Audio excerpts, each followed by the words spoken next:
For centuries, the French knight stood at the very centre of medieval imagination.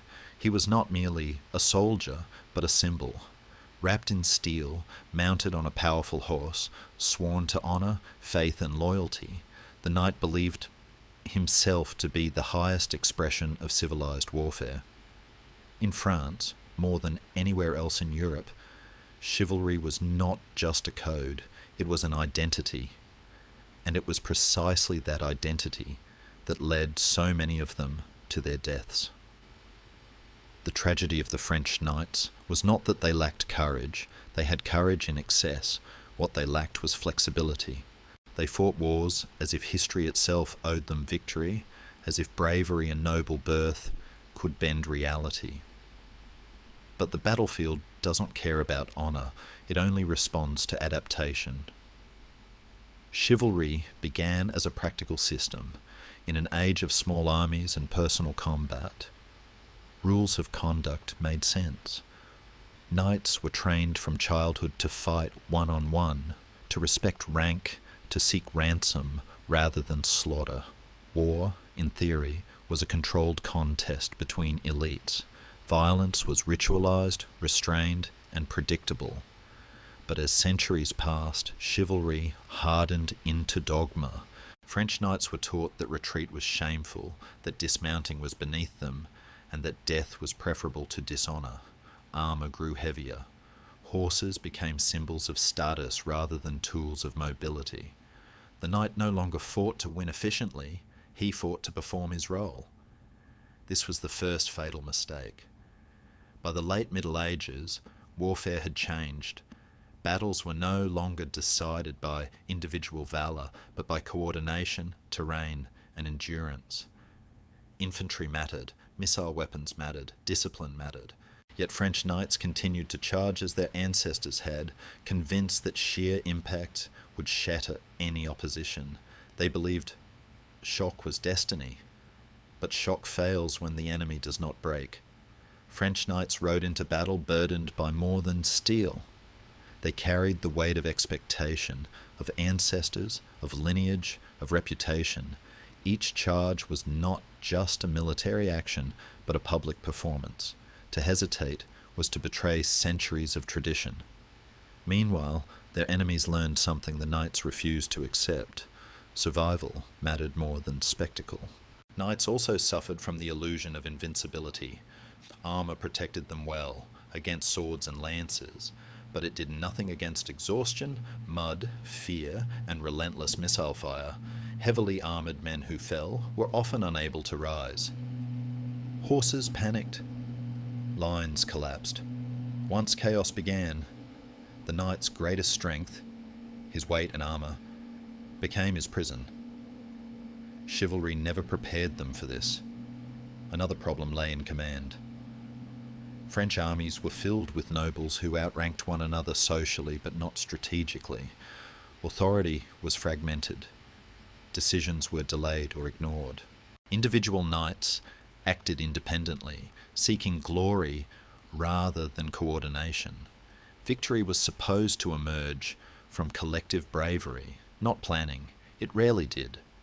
Knights were also victims of their own moral framework. They believed certain tactics were dishonourable. Ambushes, defensive positioning, prolonged harassment. These were considered ignoble. War, in their minds, should be clean and direct.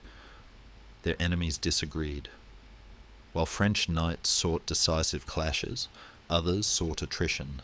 While knights charged, others waited. While knights advanced uphill, others let gravity, terrain, and patience do the killing. Chivalry had no answer to warfare that refused to play by its rules. And so the knight began to die. Not suddenly, but repeatedly. Each defeat should have been a lesson. Each battlefield should have forced reflection. But instead, failures were explained away. Losses were blamed on bad luck, poor weather, or treachery. The system itself was never questioned, because to question chivalry was to question nobility, and that was unthinkable. Even as casualties mounted, knights clung tighter to their code. Honour became a shield against reality. The more warfare changed, the more desperately they defended tradition.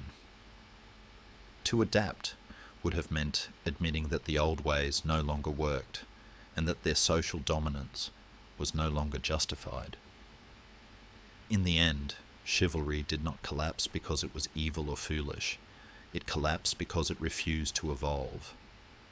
The French knight was not defeated by a single weapon, a single tactic, or a single enemy. He was defeated by an idea that honour alone could win wars, that courage was enough, that history guaranteed success. War proved otherwise. By the close of the Middle Ages, the knight still existed but no longer ruled the battlefield. Infantry, gunpowder, centralised command, and pragmatic strategy took his place. Chivalry survived as romance, as literature, as nostalgia, but not as a system of war. The irony is painful. The very code designed to give meaning to violence ultimately led thousands to die without purpose. The knight's devotion to honour ensured not victory, but extinction. And so on muddy fields and broken hillsides, beneath banners that once inspired fear, the French knight learned the harshest lesson history can offer. Honour does not stop arrows. Tradition does not bend reality. And war, no matter how noble we wish it to be, always belongs to those willing to change. Close your eyes. Let the modern world dissolve into the grey mist of the past. We are drifting back, far before the plate armour and the tournaments, back to a time when France was not yet France, but a fractured land of mud, forests and fear. The air here is cold, smelling of wet wool, damp earth, and the metallic tang of sharpened iron. It is the 8th century, and the sky is heavy with the threat of storm.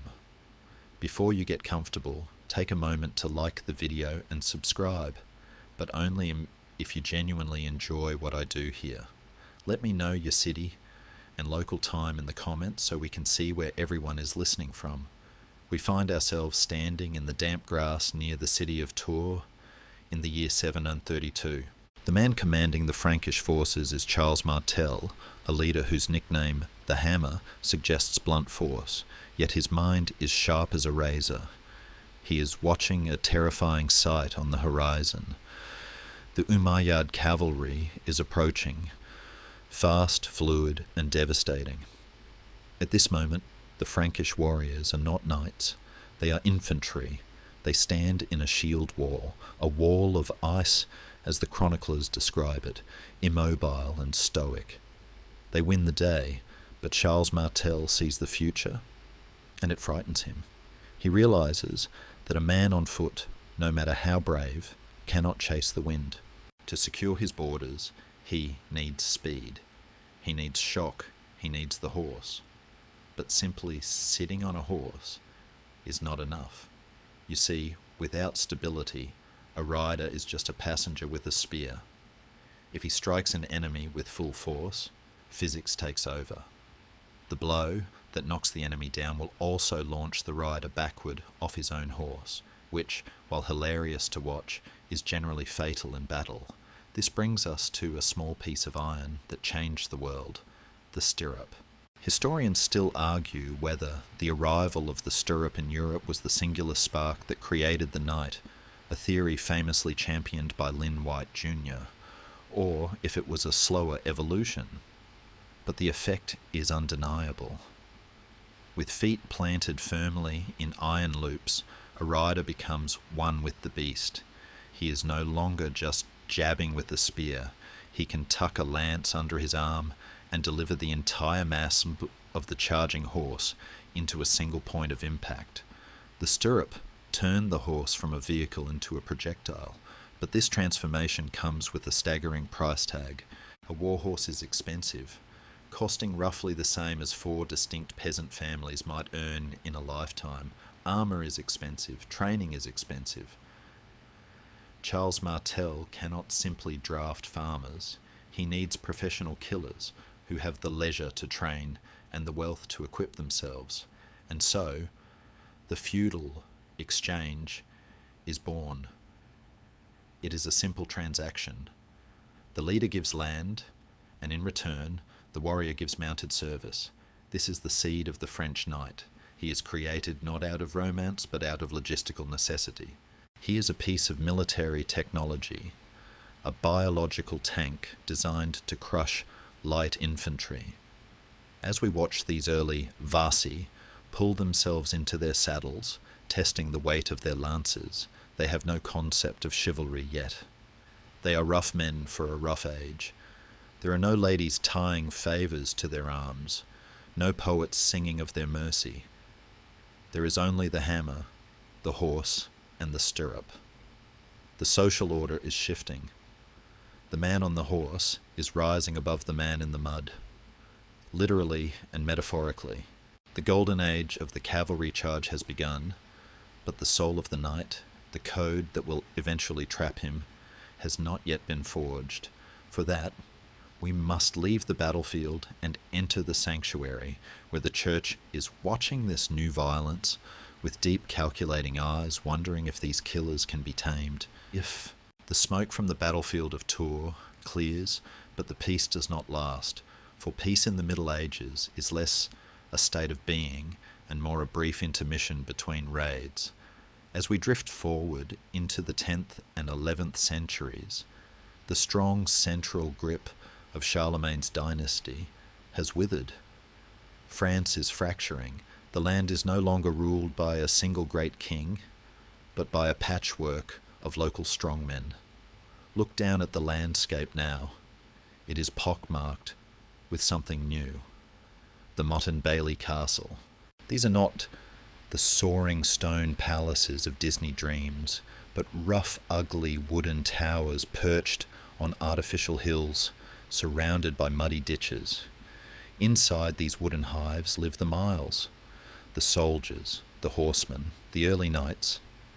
And here is the uncomfortable truth that romantic history tries to hide.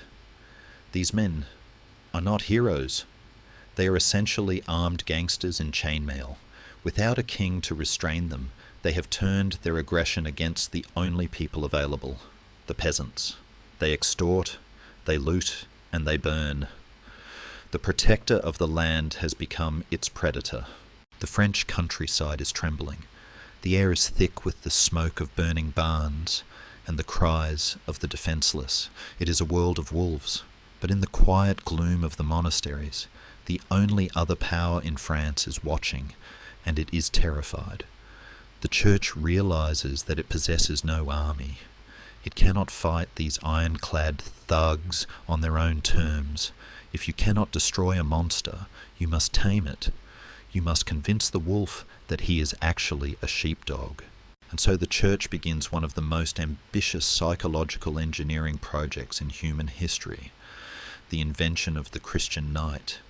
It starts in the fields of southern France, under the vast open sky of Aquitaine. We see a gathering in the year 989 at the Council of Charroux. It is a scene of desperate theatre. Bishops and abbots bring the relics of saints out of the crypts and pile them in the fields. They gather the local knights, these rough, violent men smelling of horse sweat and unwashed wool, and they make them swear an oath. This is the peace of God. The oath is specific, almost pitiably so.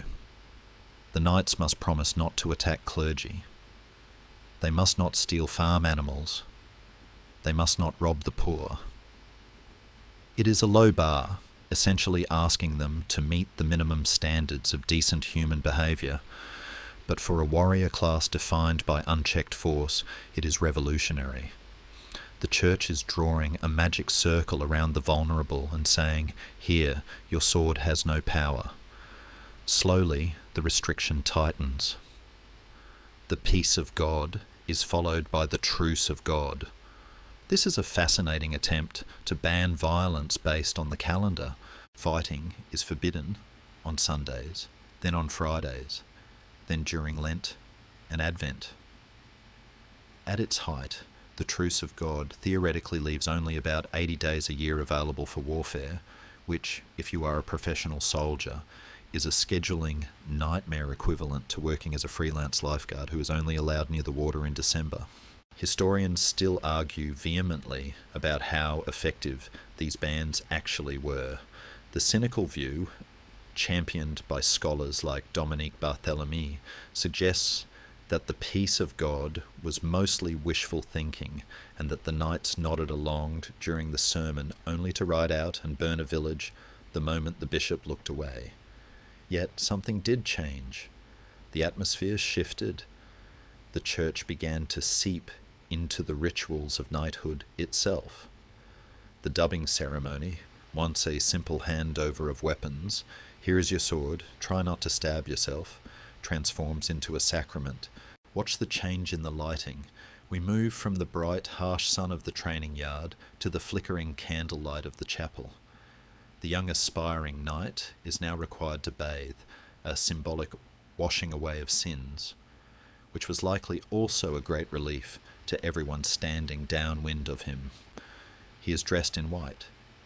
He spends the night before his knighthood not in drinking, but in a lonely vigil, kneeling before the altar, staring at his armour as if it were a holy relic. When the sword is girded on him the next morning, it is not just a tool for killing, it is blessed. The priest whispers that the knight is now a fantastical contradiction, a warrior for peace. He is told that his strength is a loan from God to be used only against the wicked. This is a brilliant, dangerous stroke of theology. The church has validated the knight's existence. It has told him that he can save his soul not by abandoning his profession, but by practicing it correctly. He does not need to become a monk to go to heaven. He just needs to be a soldier of Christ. The guilt of bloodshed is washed away, provided the blood belongs to the enemies of God. It is a heavy blessing. The sword is no longer just a bar of steel. It is a crucifix with a handle. We see the knight clutching his hilt, his eyes filled with a new kind of fire, not just greed, but purpose. He feels elevated. He is no longer a thug in a wooden tower. He is a chosen guardian. The psychological armour is being forged, layer by layer, over the physical mail. But there is a tension here, a vibration in the air that feels unstable. The church has built a dam to hold back a river of violence, but the river is rising. You can tell a warrior not to kill peasants, and you can tell him not to fight on Sundays, but you cannot breed a class of men for war and then expect them to sit quietly in their castles playing chess. The energy must go somewhere. The peace of God has successfully made the French knight feel guilty about fighting his neighbours, but it has not removed his desire to fight. He is a coiled spring. He is a loaded weapon sitting on the altar. The clergy looks at this armed, pious, restless population and realizes they have created a problem. They need a vent. They need a target that is outside the circle of peace. They need an enemy that is so undeniably wicked that killing them becomes an act of worship. The silence in the cathedral is heavy, but outside the wind is beginning to blow from the east, carrying the scent of exotic spices and the rumours of a holy city in peril. The knight is kneeling, head bowed, waiting for a command. He wants to be good. He wants to be holy. But mostly, he wants to use that sword. The church has tamed the wolf, but now it must find someone for the wolf to eat. The solution will come not from a general, but from a pope, and it will set the world on fire. But before the great journey east, another force begins to shape the night, a force softer than the church, yet perhaps even more binding. While the priests try to capture his soul, the ladies of the court are preparing to capture his imagination. The incense of the cathedral is about to mix with the perfumes of the troubadour, and the knight will find himself trapped between two impossible masters, God and the lady. The air shifts again. We leave the incense-choked nave of the monastery and travel south, where the sunlight is golden, the wine is sweet, and the wind carries the scent of lavender and citrus. We are in Aquitaine in the mid-12th century, and the atmosphere here is dangerously seductive. If the church wanted to claim the knight's soul for the next world, the court wants to claim his heart for this one. This is the era of the gilded cage, the invention of a social game so complex, so contradictory, and so demanding that it will entangle the French knight in a web of manners that is just as heavy as his chainmail. At the centre of this web sits a woman who looms larger than most kings, Eleanor of Aquitaine. She is brilliant, wealthy, and culturally ravenous. In her courts, and the courts of her daughter Marie de Champagne, a new philosophy is being spun. It is called fin amour, fine love, or as we know it, courtly love. Before this moment, love in the noble class was largely a matter of real estate acquisition. You married to secure a border or gain a vineyard. Passion was irrelevant. Often it was an inconvenience, but in the south of France, the troubadours, poet-musicians who strummed lutes and sighed professionally, begin to sing a different song. They sing of a love that is intense, suffering, and crucially, impossible. The object of this love is never one's own wife. That would be boring. It is almost always the wife of another man, usually a superior, a lady who is unattainable, distant, and cold. The knight is no longer just a warrior. He is now expected to be a suitor. This is a radical shift in the job description. Imagine a man who has spent his entire youth learning how to drive a lance through a shield and hack off limbs with a falchion. He is scarred, callous, and likely deaf in one ear from the clamour of battle. Now, suddenly, he is told that to be a true knight, he must also be able to compose a sonnet, navigate the intricacies of flirtation, and suffer beautifully in silence. It is frankly a lot to ask. The rules of this game were codified by a man named Andreas Capellanus in his book, The Art of Courtly Love. Some of his rules are so specific they border on the absurd. A true lover is constantly and without intermission possessed by the thought of his beloved.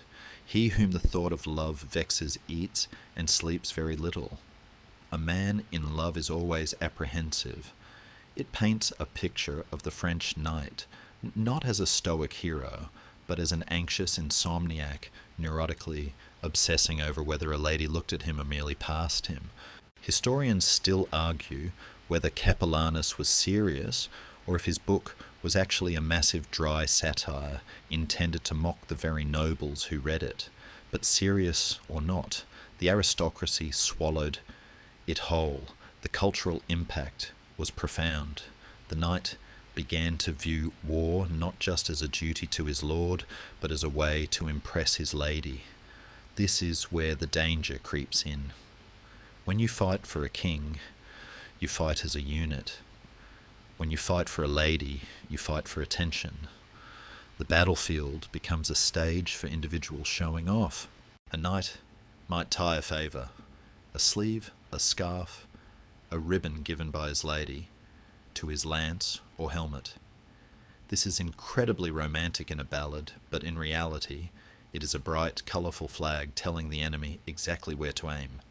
It screams, "Look at me," and in war, "Look at me," is usually followed by an arrow to the throat. Yet, the French knights embraced this performative vulnerability. They began to believe that love made them invincible, that the purity of their devotion would somehow deflect steel. It introduced a softening of the edges, a velvet layer over the iron. We see the rise of the tournament, which at this stage is still a wild melee, but it is beginning to be watched by women in the stands. The presence of the female gaze changes the dynamic of violence. It civilizes it, but it also artificializes it. The knight pulls his punches to prolong the fight. He seeks the flourish rather than the kill. He learns to value the aesthetic of combat over the efficiency of it. There is a soft humour in imagining these terrifying warriors, men who could crush a skull with a gauntleted fist, sitting in a garden trying to rhyme heart with apart, while sweating profusely in velvet doublets they cannot quite breathe in. But the gilded cage served a function. Historians like Georges Duby have argued that courtly love was essentially a social pressure valve. The castles of France were filled with young unmarried knights, bachelors, who had weapons, testosterone, and no land. They were dangerous. By directing their energy toward the unattainable lady of the castle, the wife of their lord, society kept them occupied. It turned their potential rebellion into a game of yearning. They were friend-zoned by the entire social structure. It was a brilliant mechanism of control. Keep the young wolves busy chasing the moon so they don't eat the sheep. But this refinement came at a cost. It deepened the knight's arrogance. It convinced him that he was a creature apart, a being of higher sensitivity and higher destiny. A peasant fights to survive. A knight fights for l'amour. This distinction severed the knight even further from the common soldier. How could a knight whose head was filled with the lofty ideals of Tristan and Isolde possibly coordinate with a dirty archer who just wanted to get paid?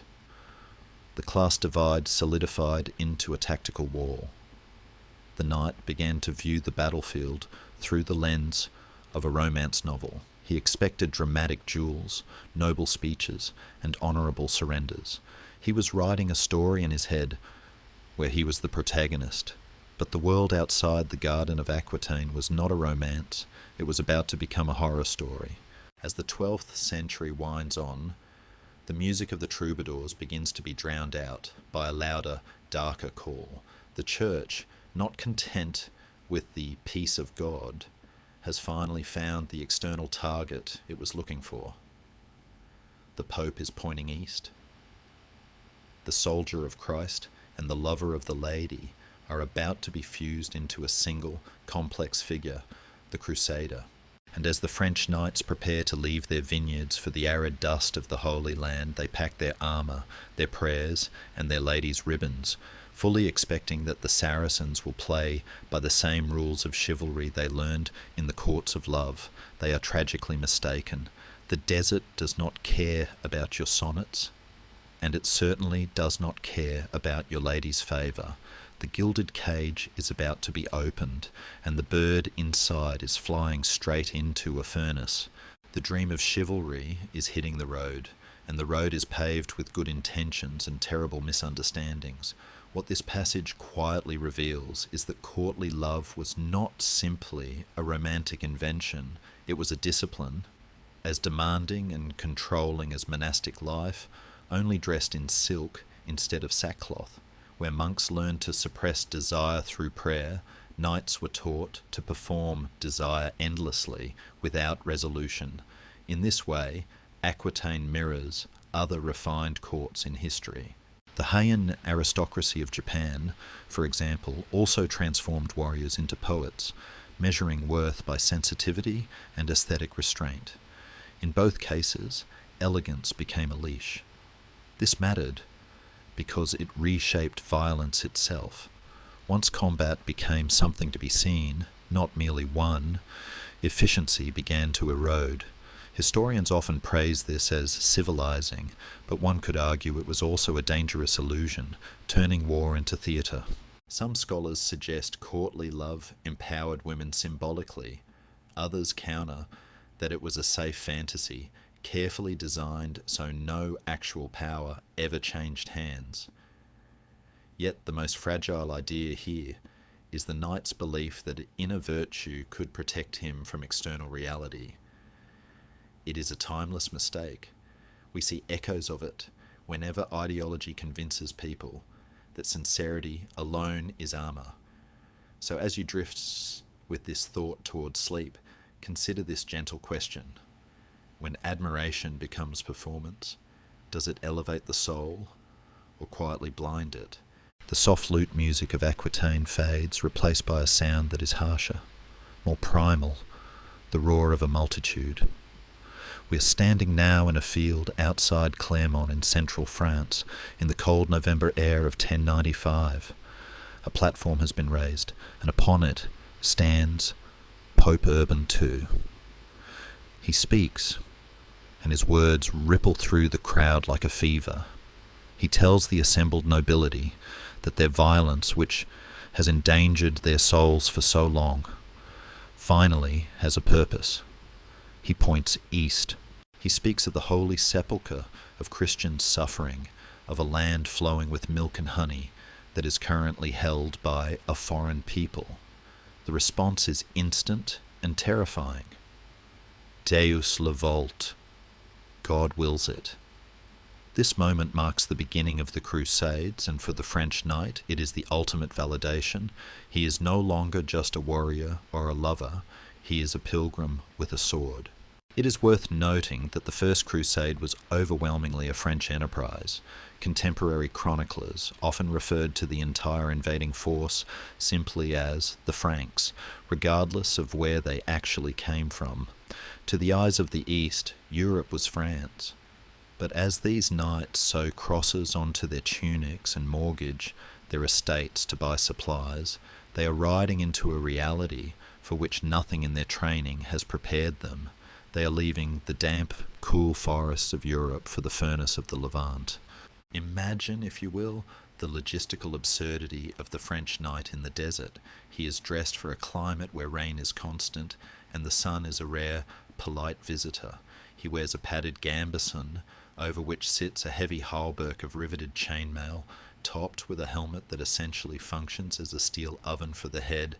He rides a horse bred for heavy shock in muddy fields. And he takes this ensemble into temperatures that can boil an egg in the sand. There's a dark, dry humour in this. The French knight marched to the Holy Land dressed effectively like a baked potato wrapped in foil, expecting to fight a war of movement. The physical toll was immediate. Thirst became a more lethal enemy than the sword. But the tactical shock was even greater. The French knight knew one way to fight: the conroy, the massed charge. You line up knee to knee, lower the lances and smash through the enemy line like a sledgehammer hitting a pane of glass. It relied on the enemy standing still and accepting the impact. But the Turks and Saracens were not glass, they were smoke. At the Battle of Dori Layam in 1097, the knights encountered the Turkish horse archers. These warriors rode light, swift ponies. They wore little armour, and they carried composite bows that could punch through mail at close range. When the French charged, the Turks simply split and rode away, firing arrows backward over their shoulders, the famous Parthian shot. The knights found themselves charging into empty air, their heavy horses gasping for breath while a cloud of arrows buzzed around them like angry wasps. It was maddening. It offended their sense of honour. To the French, this refusal to engage in direct chest-to-chest combat felt like cowardice. In reality, it was superior adaptation. The knights screamed for the enemy to stand and fight like men. The enemy quietly continued to shoot them from a safe distance, and yet, and this is the dangerous part, the knights won. Against all odds, through starvation, disease, and tactical blunders, they battered their way to Jerusalem in 1099. Historians still argue fiercely about why they succeeded. Was it the disunity of the Islamic world, which was fractured by its own civil wars? Or was it the sheer fanatical desperation of the Crusaders? For decades, the cynical view, popularised by Marxist historians, was that these knights were greedy second sons looking for land and loot. But modern scholarship, led by historians like Jonathan Risley Smith, has shifted the light. We now understand that for most knights, the crusade was a financial disaster. It cost a fortune to equip oneself. Most returned home poorer than they left. The driving force was not greed, but a terrifyingly sincere piety. They truly believed that if they died in this service, their sins would be scrubbed clean. This belief was their armour, stronger than any steel. But this victory taught them the wrong lesson. When they took Jerusalem, they did not think, We were lucky, the enemy was divided. They thought, God favours the charge. They believed their outdated tactics had worked because of divine intervention.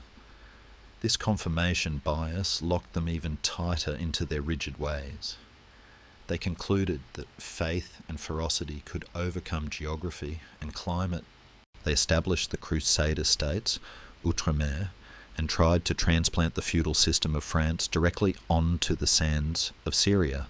They built massive stone castles like Crac des Chevaliers, trying to impose the static solidity of Europe onto a fluid, shifting frontier. But the desert is patient. The enemy began to unite. The initial shock of the Frankish charge wore off. The Saracens learned that if you simply kill the horse, the tank stops moving. They learned that if you lure the knights away from water sources, the sun will do the killing for you.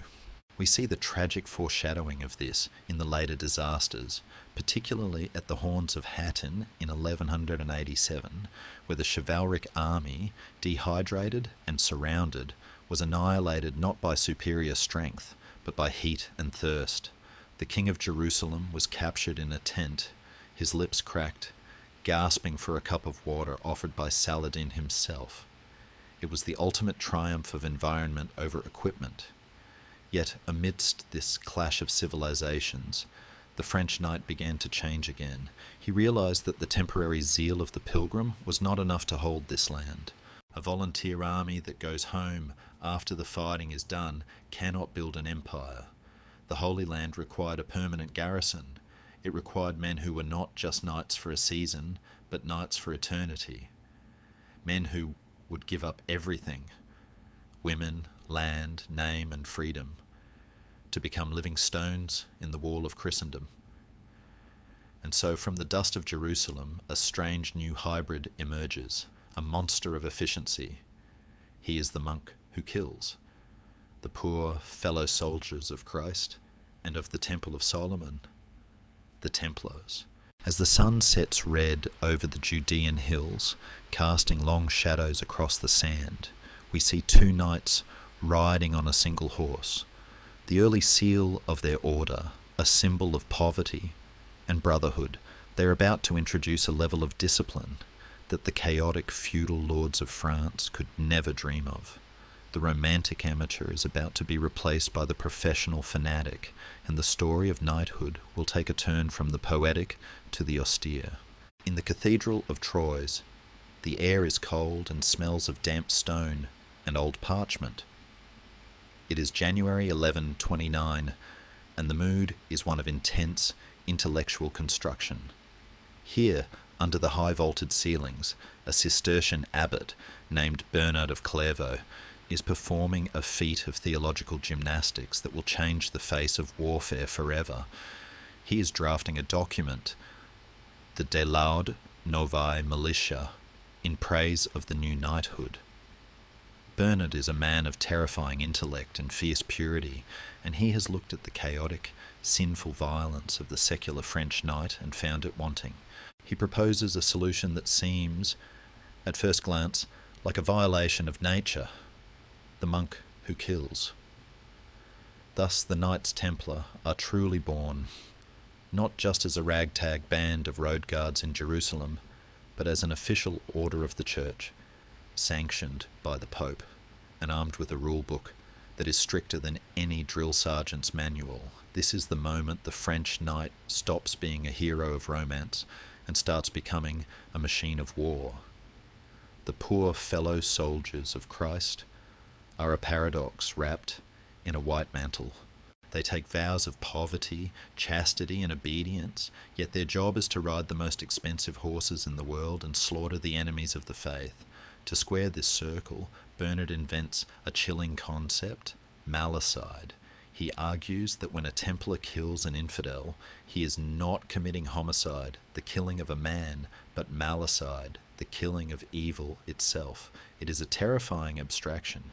It dehumanizes the enemy completely, turning them from flesh and blood into moral errors that need to be erased. The psychological burdens of killing is lifted, The Templar does not hate the man he runs through, he is simply performing a liturgical act, like snuffing out a candle. This creates a warrior who is frighteningly calm. Unlike the secular French knights we met earlier, who were obsessed with personal glory, vanity, and showing off their new velvet doublets, the Templar is stripped of ego. The Latin rule of the Templars, approved at Troy, dictates every minute of their lives. It is a masterpiece of micromanagement. They are forbidden to wear flashy clothes. Their robes are rough wool, white to symbolize purity, with a red cross added later to symbolize martyrdom. They are forbidden to hunt with hawks, a favorite pastime of the nobility, because it is a distraction. They are not even allowed to play chess or dice. There is a dry, dark humour in this. The most fearsome warriors in Christendom are essentially forbidden from having hobbies. Their life is a cycle of prayer and combat, silence and violence. Even their appearance is regulated. While French nobles are curling their hair and shaving their chins to look like courtly lovers, the Templars are ordered to keep their hair short, practical for wearing helmets, and to grow beards. In a clean-shaven age, the beard becomes their badge of otherness, a signal that they have opted out of the fashion game. But the true revolution happens on the battlefield. Remember the chaotic charge of the secular knights, where everyone raced to be first. The Templars forbid this. They operate under strict noise discipline. In the deafening roar of medieval combat, where men are screaming and horses are panicking, the Templar lines are silent. They do not charge until the marshal gives the order. They ride knee to knee, a solid wall of iron, and they do not break. If a Templar is separated from his unit, he must rally to the nearest Christian banner. If he is wounded, he is not allowed to leave the field unless authorized.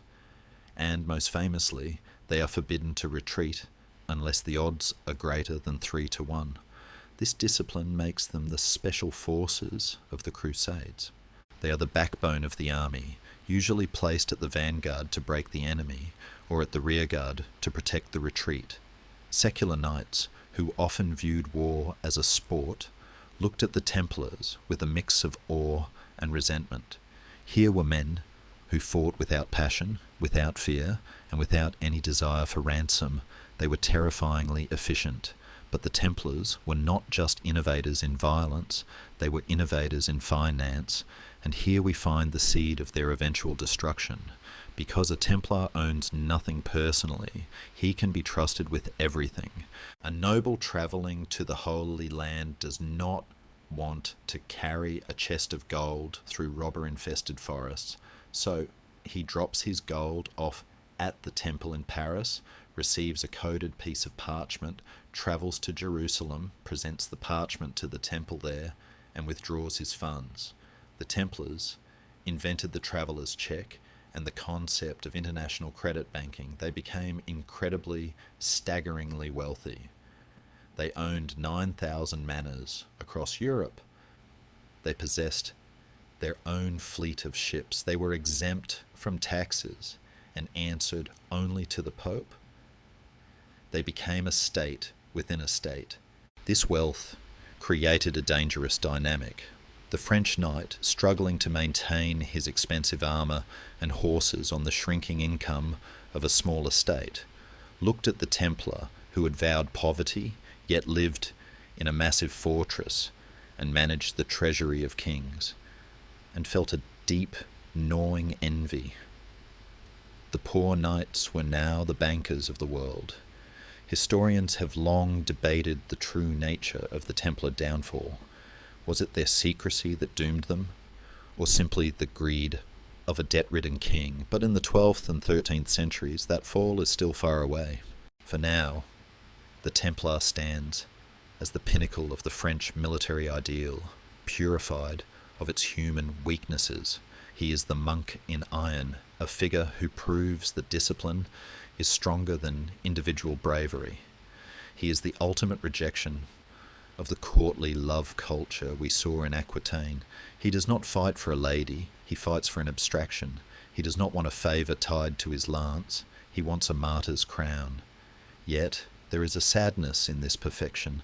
The Templar is a man hollowed out, a vessel for an idea. He has no family, no children to inherit his stories, no name that will be remembered in song. He is an anonymous brick in a wall of faith. And while they hold the line in the east, back in France, the definition of the enemy is about to shift inward. The peace of God had promised that Christians would not kill Christians, but that promise is about to be broken in the most horrific way imaginable. The focus of the holy war is turning away from the Saracen and toward the neighbour. The French knight is about to be told that the heretic at home is more dangerous than the infidel abroad. The white mantle of the Templar will remain stainless, but the soul of the French nobility is about to be dragged through the mud of the Albigensian crusade. We leave the silent discipline of the temple and head back to the sun-drenched south of France, where the troubadours are still singing, unaware that the sky is darkening with the smoke of the Inquisition. The knight is about to learn that honour can be twisted to justify the slaughter of his own countrymen. The wolf has been trained to eat wolves. The warm wind of the Mediterranean rushes over the vineyards of Languedoc, carrying the scent of wild thyme and the distant rhythmic chirping of cicadas. We have travelled south again, away from the grey austerity of the temple, back to the lands where the troubadours first sang. But the song has changed. It is the year 1209, and the sky over the city of Béziers is not blue, but choked with black smoke. We are witnessing the Albigensian crusade, a dark turning point where the French knight is asked to do the unthinkable, to turn his sword against his own people, his own culture, and his own neighbours. The enemy is no longer the Saracen in a distant desert. The enemy is the weaver down the street, the baker in the next village, the noble in the castle on the hill. The target is the Cathars.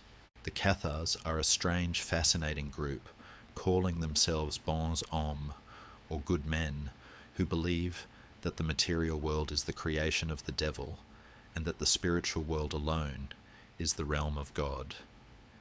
This dualism effectively means they view the wealthy, gold-laden Catholic Church as a demonic institution.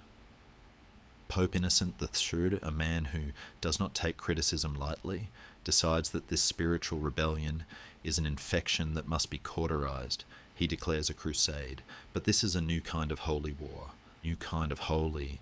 Previously, a knight had to mortgage his lands and travel thousands of miles to Jerusalem to earn his spiritual reward. Now, the Pope offers the same plenary indulgence, the full forgiveness of sins, for fighting right here in France. It is a terrifying bargain, salvation on the cheap. For the knights of northern France, this is an irresistible offer. It is effectively a staycation crusade. They can ride south, smash the lands of the Count of Toulouse, seize wealthy estates, earn a ticket to heaven, and be home in time for the harvest. It attracts a specific kind of warrior, men who are hungry for land and legitimacy. And leading them is Simon de Montfort, a minor baron with the military instincts of a wolf and the moral flexibility of a hangman. He is the grim reaper of the south, a man who attends mass daily and then oversees massacres before lunch. The clash that follows is not just religious, it is cultural. The knights of the north, who speak the langue d'oil, view the southerners, who speak the langue d'oc, as soft, decadent, and overly civilized. The north is iron, the south is silk, and iron always tears silk. The tragedy reaches its horrific peak at Béziers on a sweltering day in July. The crusading army, a mix of knights, mercenaries, and camp followers, surrounds the city. They demand the Catholics hand over the heretics. The citizens refuse. They choose solidarity over survival, a noble gesture that is immediately punished. The walls are breached, not by the knights, but by the ribalds, the servants and foot soldiers, who rush in like a flood. What follows is a slaughter so complete it haunts history. Thousands are butchered in the sanctity of the Church of St. Mary Magdalene. It is here that we encounter one of the most chilling lines in medieval history.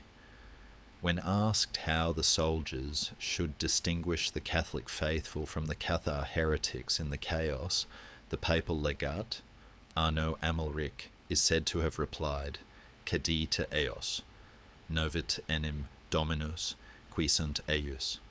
Kill them all, for the Lord knows those that are his.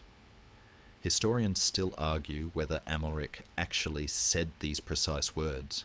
They appear in a chronicle written decades later by a monk named Caesarius of Heisterbach, who had a flair for the dramatic. But even if the quote is apocryphal, the spirit of it was undeniably real. The Crusaders killed everyone, men, women, children, priests. The city was burned to the ground. For the French knight, this was a breaking point, even if he didn't realize it yet.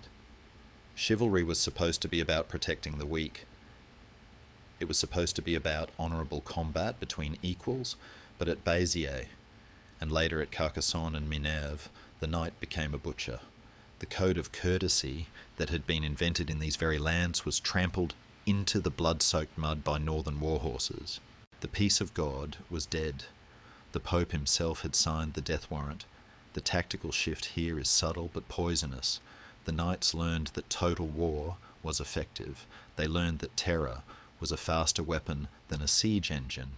At the siege of Bram, Simon de Montfort captured 100 prisoners, blinded them all except for one man to whom he left a single eye, so he could lead the line of blinded men to the next town as a warning. This is not the behaviour of Lancelot. This is psychological warfare of the darkest kind. It strips the romance away from the armour and leaves only the cruelty of power. The Albigensian Crusade fundamentally changed the character of the French nobility. It enriched the northern barons at the expense of the southern counts, centralising the power of the French crown. The independent, poetic, rebellious spirit of the south was crushed under the weight of the northern mail fist. The troubadours, who had sung of courtly love, fell silent or fled. You cannot sing of delicate romances when the smell of burning heretics hangs in the curtains. By the time the crusade wound down, the French knight had gained a vast territory, but he had lost a piece of his soul. He had proven that he would kill anyone, even his own countrymen, if the order came from high enough. He had become a tool of state-building disguised as a warrior of God. The internal enemy had been vanquished, but the victory was hollow. The knight was now the master of France, but he was becoming complacent. He had grown used to fighting undisciplined heretics and terrified townsfolk. He believed his heavy cavalry was an unstoppable force of nature because it had crushed people who had no way to fight back. He was resting on laurels dipped in innocent blood. He did not see that while he was busy burning books and seizing vineyards in the south, the world outside was changing. He did not see that the rabble, the infantry, the commoners, the men with muddy boots and wooden pikes, were watching him. They were noticing that for all his shiny armour and divine sanction, a knight was just a man on a beast, and beasts can be trapped. The hubris generated by these easy victories over the Cathars blinded the French nobility to a looming disaster. They began to believe that their social superiority equated to military invincibility.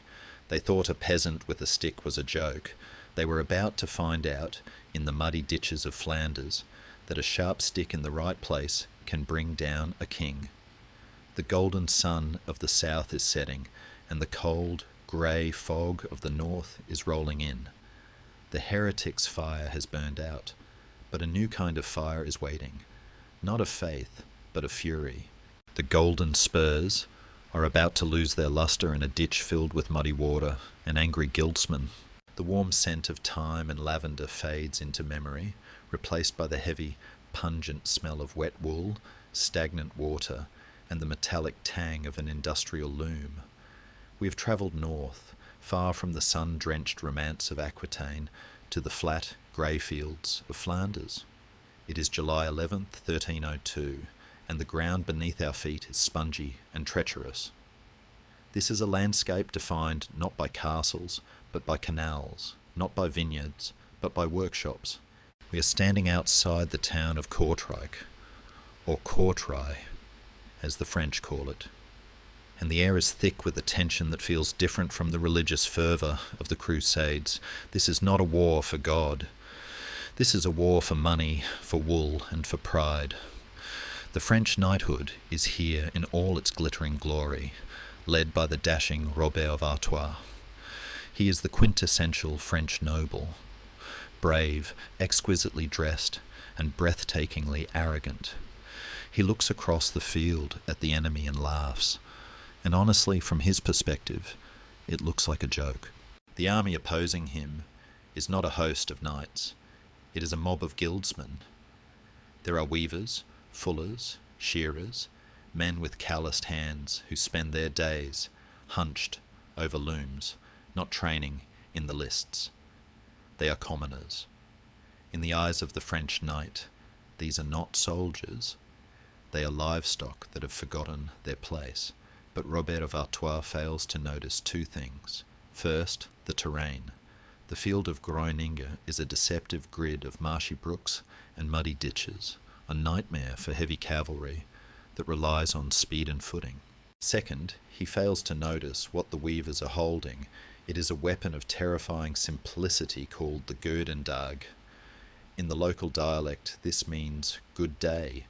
There is a dark, grim humour in this name, suggesting that saying good day to a French knight with a 5-foot heavy club tipped with a steel spike is the last pleasantry he will ever hear. It is a weapon designed for one purpose, to stop a horse and crush a helmet. It is cheap, ugly, and effective, the antithesis of the expensive, refined sword. The battle begins in a way that should have guaranteed a French victory. The French army has hired professional Genoese crossbowmen, experts who march forward and begin to rain bolts upon the Flemish lines. The guildsmen, lacking heavy armour, start to falter. The gaps appear. Strategically, this is the moment to let the crossbows finish the job or to send in the infantry to mop up. But strategy is about to be strangled by ego. Robert of Artois and his knights are watching from the rear, and they are getting annoyed. They see the Genoese mercenaries killing the enemy, and they feel a surge of jealous panic. If the crossbowmen win the battle, where is the glory for the nobility? Where is the honour? To a French knight, winning without a charge is like eating a meal without tasting it, pointless. And so, a command rings out that historians still shudder at today. The knights order their own infantry and crossbowmen to get out of the way. When the mercenaries do not move fast enough, the knights simply ride over them. Yes, you heard that correctly. The French heavy cavalry begins their charge by trampling their own support troops, treating them as mere speed bumps on the road to glory. It is a moment of supreme narcissism, a tactical suicide driven by social vanity. They thunder toward the Flemish lines, screaming, Montjoie Saint-Denis, convinced that the mere sight of their banners will cause the weavers to scatter like rats. But the rats do not run. The Flemish line holds. And then the trap snaps shut. The heavy war horses, exhausted from trampling their own allies and weighed down by mail, hit the mud. The hidden ditches, which the knights had ignored in their lust for impact, shatter the momentum of the charge. The great galloping beast of the French cavalry grinds to a halt in the sludge, and a stationary knight is just a man in a metal can. The weavers step forward. They do not fight with the courtesy of the tournament. They do not look for ransoms. They do not care about the coat of arms painted on the shields. They swing their good days like sledgehammers. The sound is sickening. The crunch of iron buckling, the snap of bone, the wet thud of bodies falling into the mire. Robert of Artois, the golden boy of the nobility, is surrounded. He fights bravely, of course, because he knows no other way, but bravery cannot stop a dozen club-wielding fullers who are tired of paying taxes. He is beaten down into the mud and killed like any other man. The scene is chaotic and grotesque. The beautiful, expensive destriers, horses worth a fortune, are gutted with pikes. The knights, who are used to being captured, given a glass of wine and ransomed back to their families, cry out for mercy. They offer large sums of money. But the Flemish have a rule for this day, shouted down the line, "Schild on vrien," shield and friend. It is a shibboleth. Anyone who cannot pronounce it with the correct Flemish accent is killed instantly, and more importantly, there is a standing order: take no prisoners. This is a shock to the system that the French psyche cannot process. They are being slaughtered by their inferiors. It is a violation of the natural order. It is as if the sheep have suddenly decided to eat the wolves. By the time the sun sets over the bloody marsh, the flower of French chivalry lies dead in the dirt. 700 pairs of golden spurs are stripped from the heels of the fallen knights. They are not treated as holy relics of heroes. They are hung from the rafters of the Church of Our Lady in Kortrijk, a jingling golden testimony to the fact that a weaver with a club is deadlier than a duke with a delusion. Historians still debate the long-term military impact of Courtrai. Some argue that the French learned nothing and simply blamed the terrain, while others, like Kelly de Vries, see it as the definitive infantry revolution where the foot soldier finally stood tall. But culturally, the damage is irreparable. The myth of invincibility is shattered. The knight was supposed to be the protector, the superior being, the unstoppable force. But he has been beaten by shopkeepers. The shock of Courtrai sends a tremor through every castle in France. It whispers a terrifying question. If we are not useful, if we cannot even beat a militia, then why do we own all the land? The social contract is fraying. The armour is dented, and yet the tragedy is that the French knights do not adapt. They view this defeat as a fluke, an anomaly caused by mud and bad luck. They refuse to respect the infantry. They polish their armour, buy new horses, and convince themselves that next time the charge will work. They are wrong.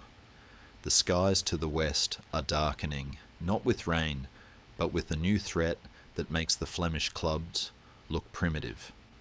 Across the narrow sea, the English are watching. They have been fighting the Welsh and the Scots, and they have learned something about the power of a piece of yew wood and a string of hemp. The 100 Years' War is approaching like a slow-moving storm, and the French knight is standing in its path, holding a lance that is about to become obsolete, wearing armour that will turn into his coffin. The golden spurs hanging in the church at Kortrijk are not just trophies, they are the wind chimes of the apocalypse. The age of the undisputed charge is over, but the age of the longbow is just beginning. The mud of Courtrai dries into a hard scar on the memory of the French nobility, but scars, if ignored, tend to fade into myths. The knights tell themselves that the defeat in Flanders was a freak accident, a momentary stumble in a universe that still belongs to them.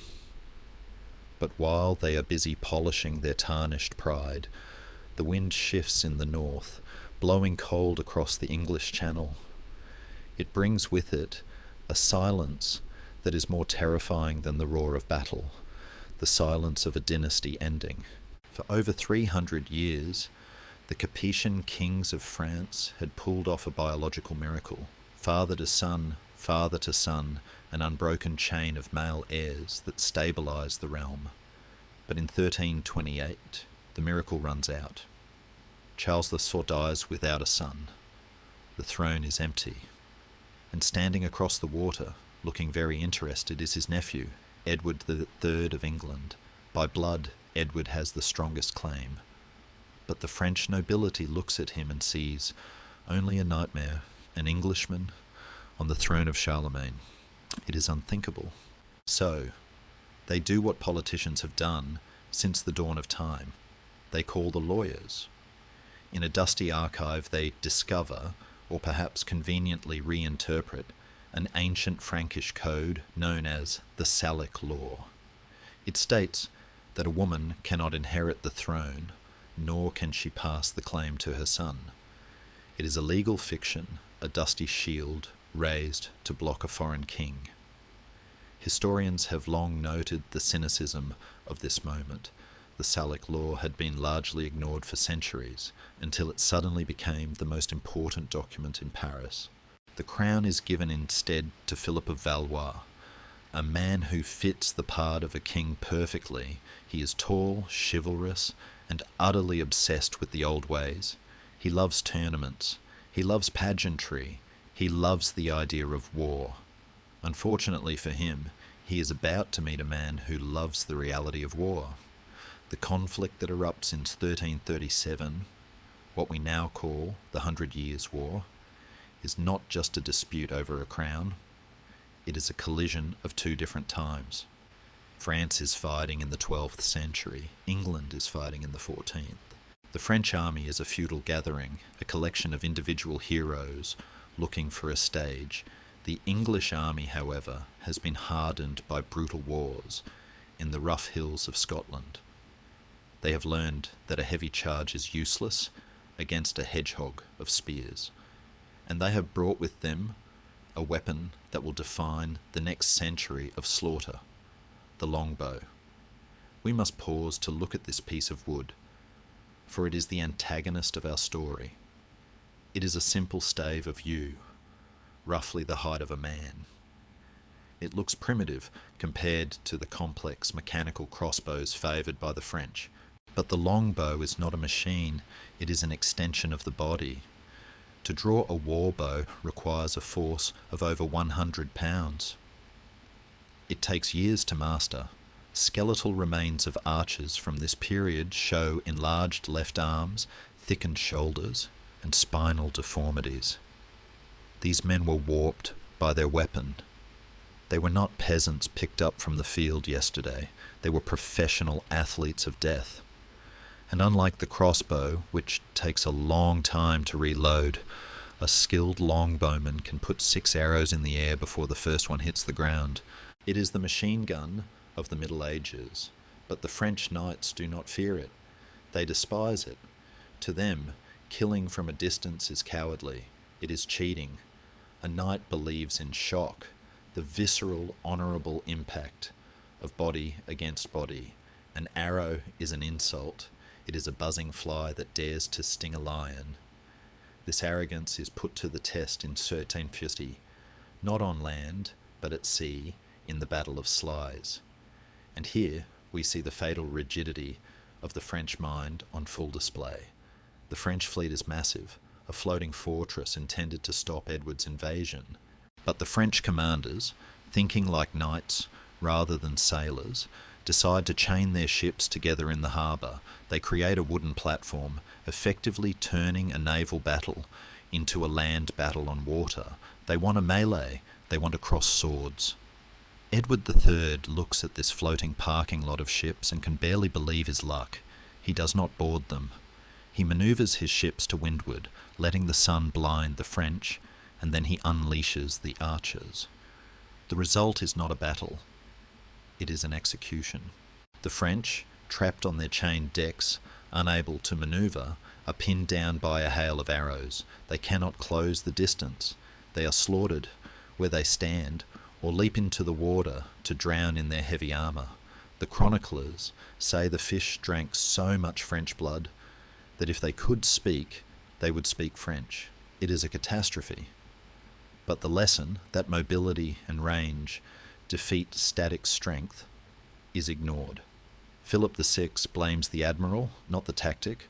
The war moves to land, and here, Edward III unveils a strategy that strikes at the very heart of the chivalric code, the chevauchée. He does not march to Paris to fight a duel for the crown. He lands in Normandy and simply starts burning everything. He torches barns, destroys mills, ruins vineyards, and loots villages. This is not just economic warfare. It is a psychological slap in the face. Remember, the feudal contract is a two-way street.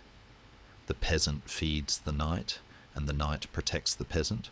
By burning the countryside while the French army sits powerless to stop him, Edward is proving that Philip cannot do his job. He is humiliating the French knighthood. He is screaming, "Where are your protectors?" The smoke from the burning villages drifts toward Paris, stinging the eyes of the nobility. They are furious. They are trembling with a rage that bypasses reason. They demand to fight. They demand to wash away this shame with a charge. They want to catch the English, to trample these arsonists into the dust. Philip VI, under immense pressure, calls the banners. The great host of France assembles. It is a magnificent, terrifying sight. Thousands of knights, the cream of the aristocracy, banners snapping in the wind, armour gleaming like liquid silver. They are the finest heavy cavalry in the world. They vastly outnumber the English. They are confident. They are eager. They are riding north, hunting for Edward, convinced that once they catch him, the laws of chivalry will reassert themselves and the natural order will be restored. They do not realize that they are not the hunters. They are the prey.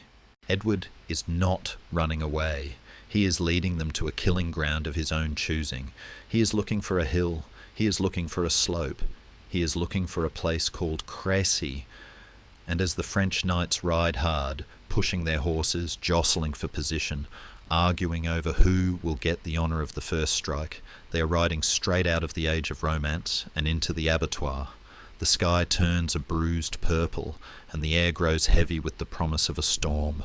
The longbows are being unbagged, the strings are being waxed. The stage is set for the greatest tragedy of the French knighthood, a day where courage will collide with geometry, and geometry will win.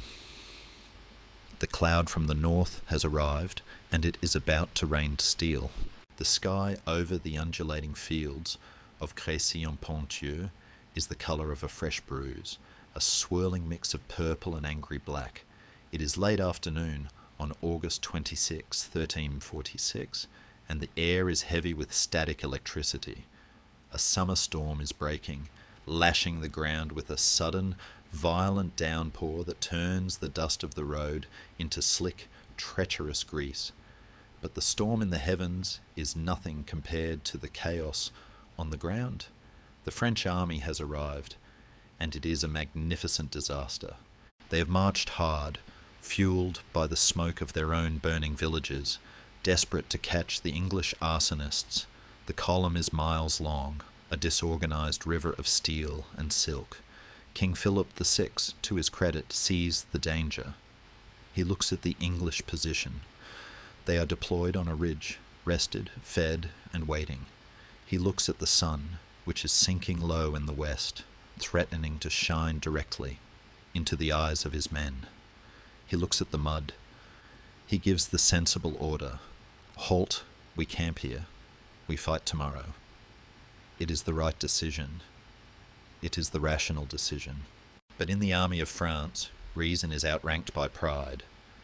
The vanguard hears the order to halt, but the nobles in the rear do not. They see the banners ahead stopping, and they panic. Are they stealing our glory? They wonder. Are they taking the best spots? So the rear pushes forward. The vanguard, feeling the pressure from behind and refusing to be pushed aside, rides forward again. It is a slow-motion traffic jam of egos. The king's commands are drowned out by the noise of thousands of aristocrats arguing over precedence. The army spills onto the field not as a tactical unit, but as a mob of competitive duelists. Philip, seeing he has lost control, sighs the sigh of a man whose dog has just jumped out of a moving carriage and orders the attack. But first, he sends the Genoese crossbowmen. There are 6,000 of them, professional mercenaries who know their business. But today they are doomed. They are tired, having marched miles carrying their heavy equipment. Crucially, their pavises, the great wooden shields that protect them while they reload, are still in the baggage train, miles behind. They walk forward, exposed and vulnerable, into the mud. And then the sun comes out. It bursts through the storm clouds behind the English, illuminating the French targets while blinding the Genoese. To make matters worse, there is the matter of the strings. Historians have argued for centuries over this detail. Did the sudden rainstorm slacken the hemp strings of the Genoese crossbows, rendering them useless? Or is this a myth invented later to excuse the defeat? Modern tests suggest a wet string loses power, but the real issue was likely the rate of fire. The Genoese step forward, give a shout to startle the enemy, a tactic that must have seemed quaint to the English veterans, and loose their bolts. They fall short. Then the English line ripples. It is a sound like a giant intake of breath, followed by the hiss of angry vipers. The longbows speak. The English archers, keeping their bowstrings dry under their helmets during the rain, step forward and loose. It is not a volley. It is a weather event. Thousands of arrows, bodkin tipped and heavy, arc through the sky and hammer into the Genoese. Without their shields, the mercenaries are helpless. They begin to retreat. They are not cowards. They are professionals who know when a contract has gone bad. But to the French knights watching from behind, this retreat looks like treason. The Count of Alençon, watching the peasants run, loses his mind. He screams a command that encapsulates the entire tragedy of the French nobility. Kill me this rabble, for they block our path and are useless. The order is obeyed. The French knights lower their lances and charge, not at the English, but into the backs of their own allies. It is a scene of horrific absurdity. Knights are skewering crossbowmen, trampling them into the mud, wasting their energy and their horses' strength, slaughtering the very men paid to support them. It is the ultimate triumph of class prejudice over military sense. And while the French are busy killing the French, the English keep shooting. The knights finally break through the carnage of the Genoese and start up the hill. They are screaming Montjoie Saint-Denis, convinced that now, finally, the real battle begins. But the hill is steep, the mud is deep, and the arrows never stop. They come in waves, a snowstorm, as the chronicler Jean Froissart describes it. They do not just hit the men, they hit the horses. A wounded horse is a terrifying thing. It rears, it screams, it falls, it rolls. The French charge loses its cohesion. It becomes a tangle of flailing hooves and trapped men. Those who fall are crushed by the waves behind them, and yet they keep coming. This is the heartbreaking part. They charge not once, not twice, but 15 times. Each time they are driven back by the invisible wall of missiles. Each time they regroup and ride into the storm again. It is a display of courage, so immense and so stupid that it defies belief.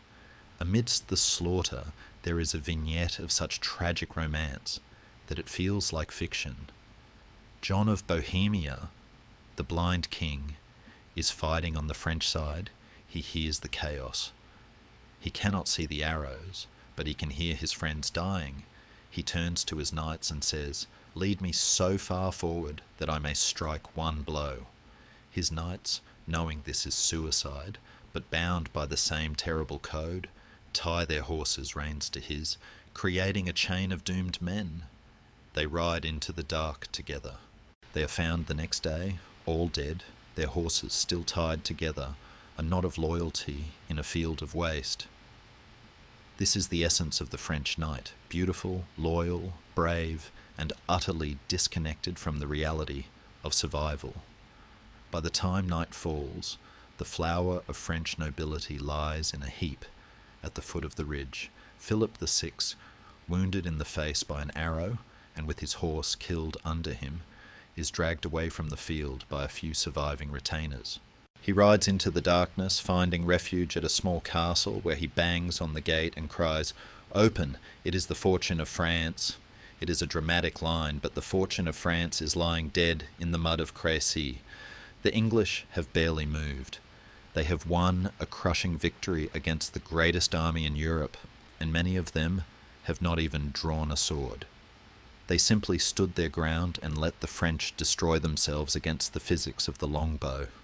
The defeat at Crécy should have been the end of the old ways.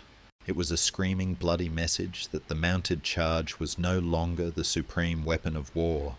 It proved that discipline, terrain, and missile fire were the new masters of the battlefield. But, and here is the stubbornness of the human heart, the French did not learn. They looked at the pile of dead bodies and saw only bad luck. They blamed the Genoese. They blamed the mud. They blamed the rain. They convinced themselves that the English had not won by skill, but by cheating. If only we had charged harder, they whispered in the quiet halls of their castles. If only the sun hadn't been in our eyes. They wrapped their grief in the flag of their pride and refused to change. They could not accept that a peasant with a bow was superior to a duke on a charger. To admit that would be to admit that their entire social structure was a lie. And so they buried their dead, polished their armour, and prepared to make the exact same mistake again. The ghost of chivalry was not laid to rest at Crécy. It was merely wounded, and like a wounded animal, it was about to become even more dangerous to itself. The king is alive, but the kingdom is bleeding, and the lesson that should have saved them has been buried in a shallow grave, along with the blind king of Bohemia. The tragedy is only half over. 10 years of silence pass, but it is the silence of a graveyard, not of peace. Between the slaughter of Crécy and the next great catastrophe, Europe is visited by a rider far more efficient than any English archer, the Black Death. The plague sweeps through France, emptying villages, silencing monasteries, and turning the vibrant, crowded world of the 13th century into a hollow shell. But even the end of the world cannot stop the French nobility from needing to prove a point. We find ourselves now, in September 1356, in the rolling vine-covered hills of Poitou. The air is warm, smelling of ripe grapes and the dust of a long summer. The man wearing the crown is now John II, known to history as John the Good. It is one of those delightful medieval nicknames that requires an asterisk, for good in this context does not mean competent or kind.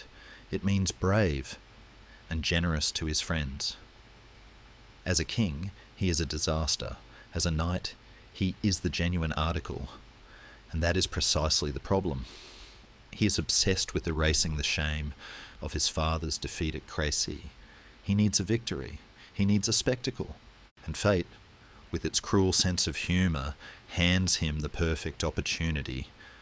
The Black Prince, Edward III's eldest son, a man who wears black armour and burns peasants with the efficiency of an industrial furnace, is raiding deep into France, but this time the prince has been greedy. He has stayed too long, his wagons are too heavy with loot, and he is moving too slowly. King John outmanoeuvres him. The French army cuts off the English retreat near the city of Poitiers.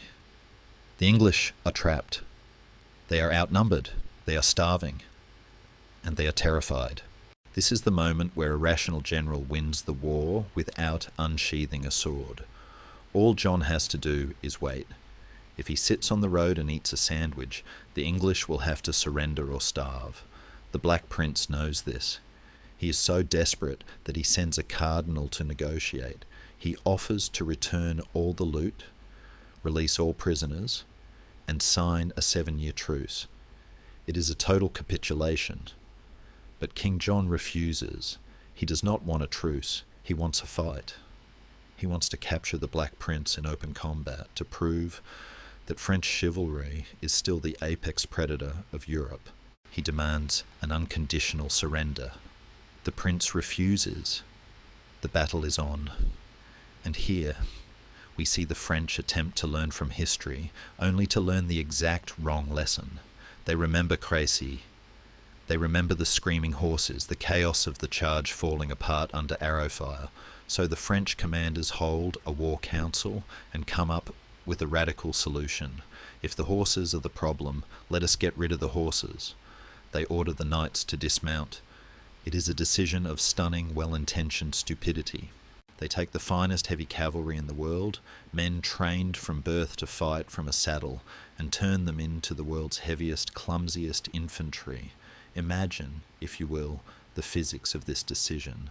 A full suit of mid-14th century armour weighs between 60 and 80 pounds.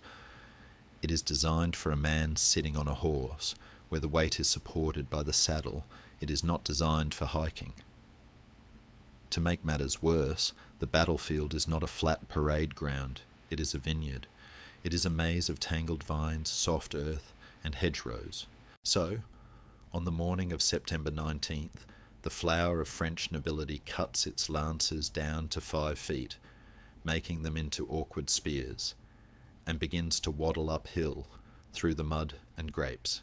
It is a scene that borders on slapstick, yet it is deadly serious.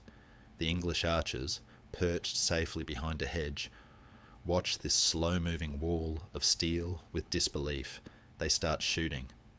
The arrows do not kill as many men as they did at Crécy, because the plate armour is better now, but the impact is like being hit with a hammer. The French keep coming, heads down, visors locked, gasping for air inside their steel helmets. They are exhausted before they even reach the enemy. They are sweating, stumbling over vines, bumping into each other. The shock that is the soul of the night is gone, replaced by a slow, grinding push. When they finally crash into the English line, it is a brawl, and for a moment it looks like they might win simply by the weight of numbers. But they have forgotten the cardinal rule of warfare. Mobility is life. While the French are stuck in the crush, a small English force under the Captal de Buch, a Gascon knight, fighting for the English, circles around the back. It is not a large force, but the psychological impact is devastating. The French rearguard sees banners behind them and panics. The line collapses, and now the tragedy focuses on a single man. King John II.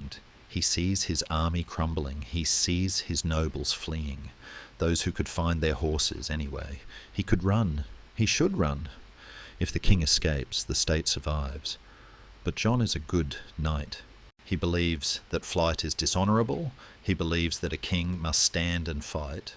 So he stays. He grabs a battle axe and stands his ground in the middle of the chaos, surrounded by English soldiers who are all screaming at him to surrender.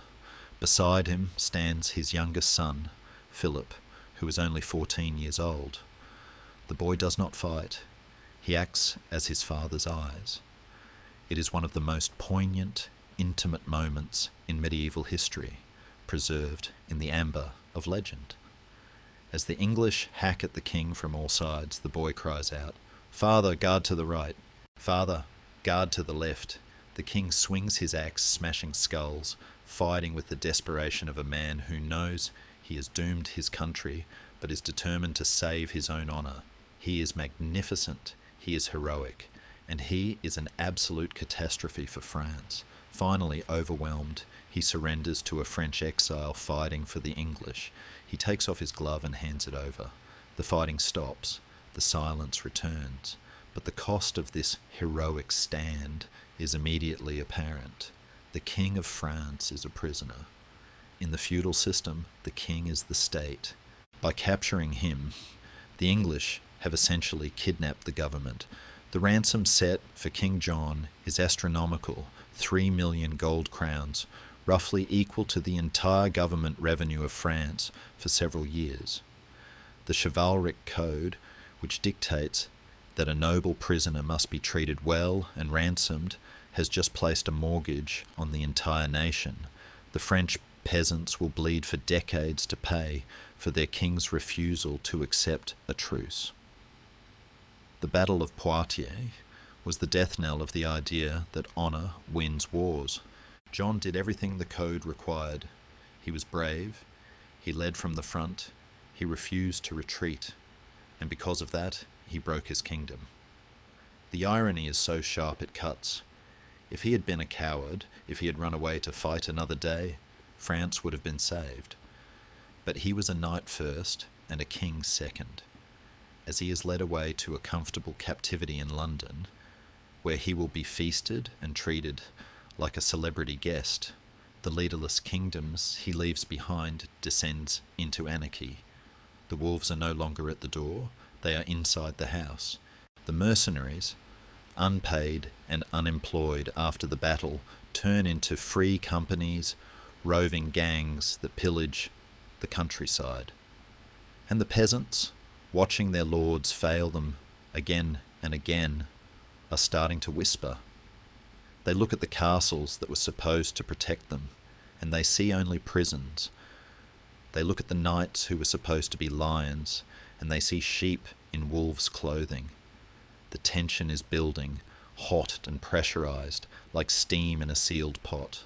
The king who would not bow has broken the back of his own society. The English archers have done their work, but the next blow to the French knight will not come from a longbow, it will come from a pitchfork. The Jacques are waking up, and they are not interested in ransoms. They are interested in revenge. This moment exposes a cruel truth. Chivalry did not merely fail France, it actively overruled common sense. King John's tragedy is not incompetence but obedience. He follows the rules perfectly, and that is what ruins him. In this way, Poitiers echoes other historical disasters where codes of honour outlived their usefulness. One is reminded of the Roman patricians at Cannae, insisting on tradition while Hannibal quietly rearranged reality around them.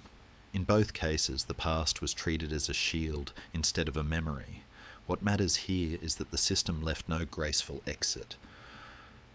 To retreat was not a tactical choice, it was a moral collapse. Some historians argue that John's stand preserved royal dignity in a collapsing world, that symbolism mattered more than survival. Perhaps, but symbols are expensive things to maintain when peasants are the ones paying the bill. There is also a quieter lesson. When leadership becomes performance, it forgets who is watching. John fought for his peers, for the idea of knighthood, not for the millions who would never see the battle but would feel its consequences for generations. So, as this scene settles into silence, consider this question. When duty and survival part ways, which one truly serves the living? The dust from Poitiers settles, but it does not bring quiet. It settles into the cracks of a broken kingdom, clogging the lungs of a society that has forgotten how to breathe. We find ourselves in the late spring of 1358, drifting north of Paris into the fertile region of the Beauvaisis. The atmosphere here is toxic.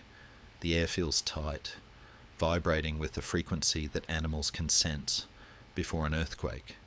The king is gone, sipping wine in London as an honoured guest of the English, and the Dauphin, his son, is too weak to hold the reins. In this vacuum, the free companies, bands of unemployed soldiers, English, Welsh, German and Gascon, have turned France into a buffet. They roam the countryside, burning, raping and stealing, behaving like locusts with swords. And where are the French knights? Where are the protectors sworn to shield the weak? They are not fighting the brigands. They are too busy fighting each other for scraps of power, or worse, they are squeezing their own peasants for more taxes to pay the king's astronomical ransom. The feudal contract, that ancient sacred deal, I fight so you can farm, has been ripped up and thrown in the face of the poor. The peasant, the man of the third estate, looks up from his muddy furrow and sees a terrifying truth. The knight is no longer a shepherd guarding the flock. He is just another wolf, only this one claims to be ordained by God. The tension snaps on May 28th, 1358, in the small village of Saint-Leu-de-Esseron. It begins not with a manifesto, but with a brawl. A group of knights attempts to seize food from a village.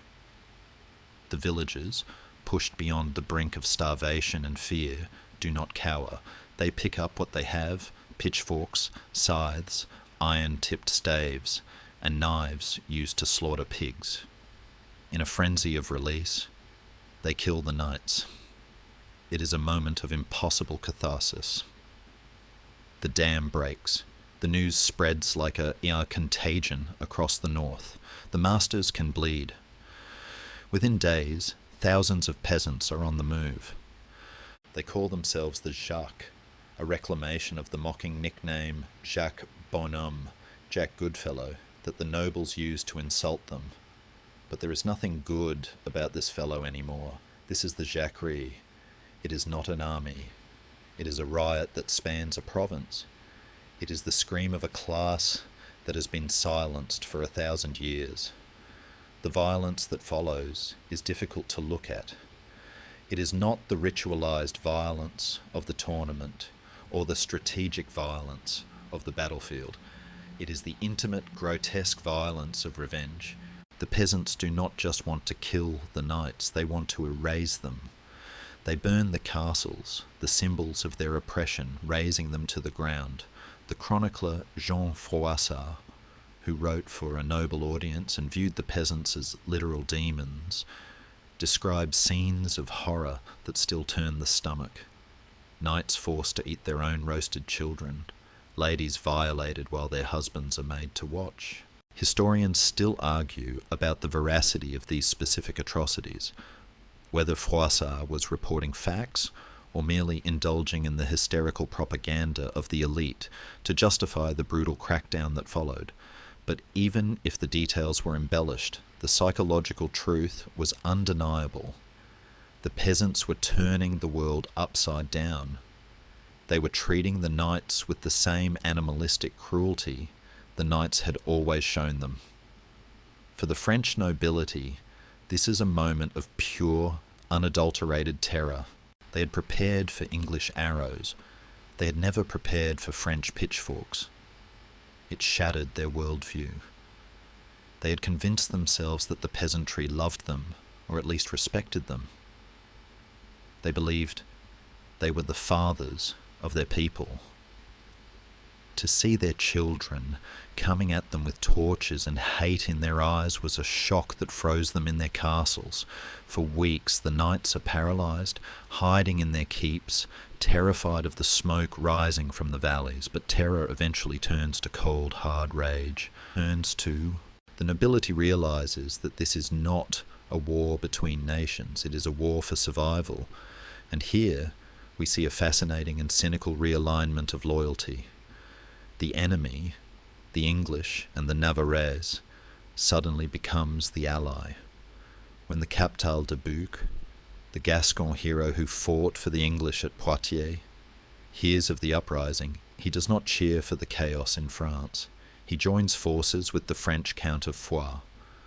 Why? Because a noble is a noble, and a peasant is a peasant. The solidarity of the spur is stronger than the loyalty of the flag. They realise that if the Jacquerie succeeds, the entire system of privilege collapses for everyone, English and French alike.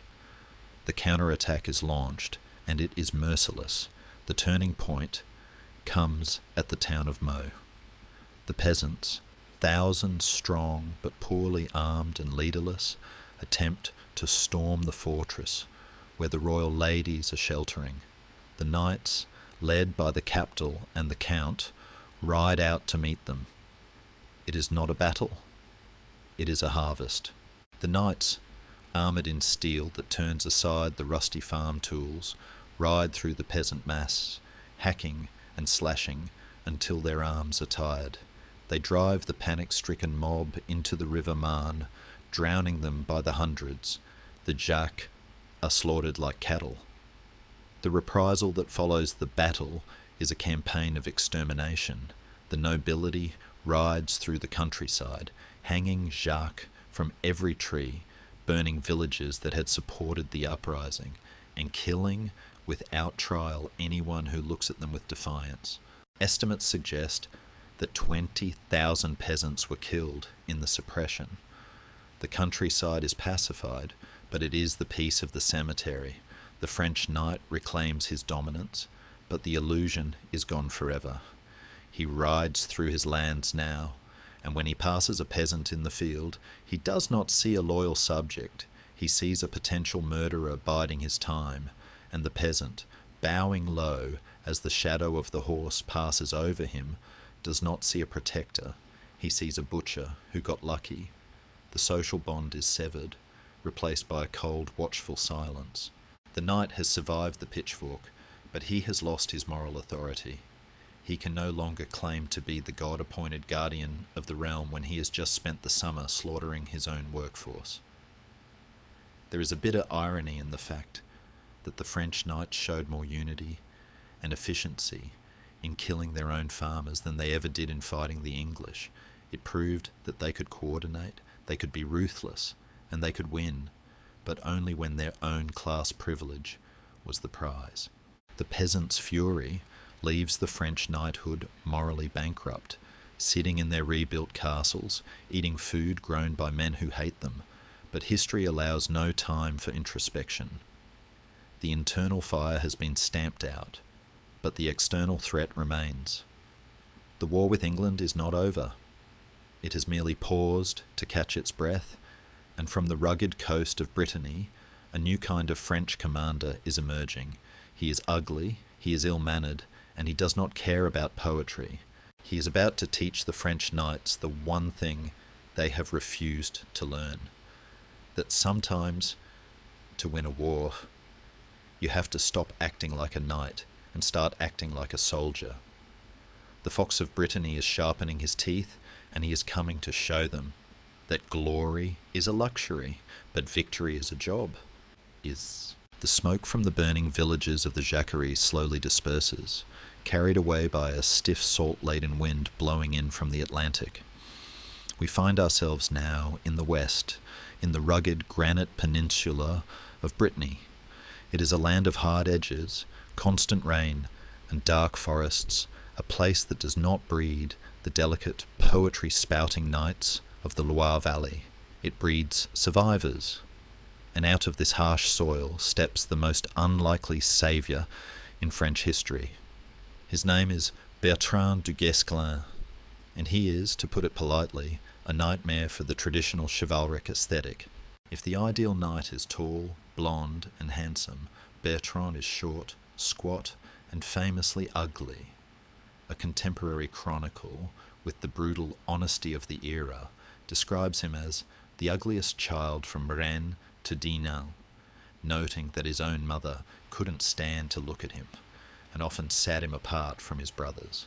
There is a warm, sympathetic humour in this. The greatest warrior of his age started his life as the medieval equivalent of the kid picked last for dodgeball, only to realise that he was the only one who actually knew how to dodge.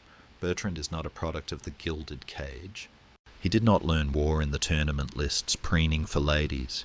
He learned it in the mud of local feuds, leading bands of ruffians in guerrilla skirmishes. He is not interested in the romance of war. He is interested in the mathematics of winning.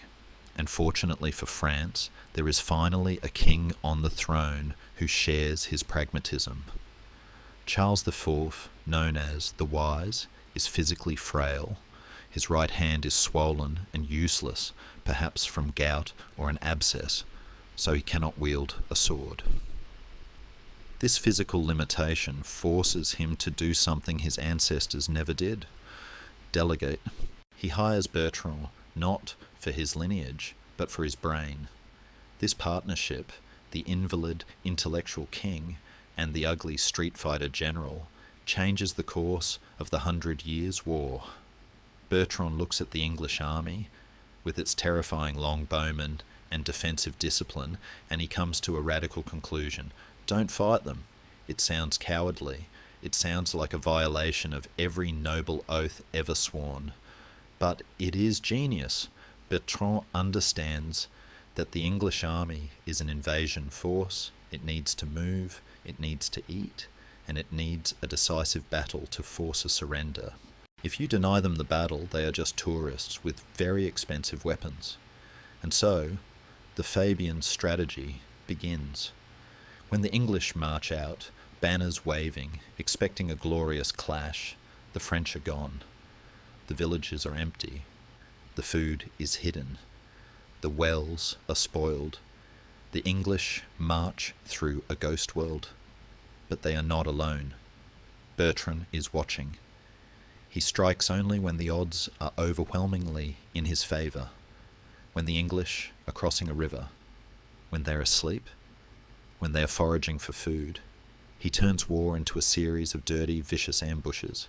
He captures castles not by storming the walls with heroic shouts, but by dressing his men as woodcutters or market traders, tricking the guards and seizing the gate from the inside.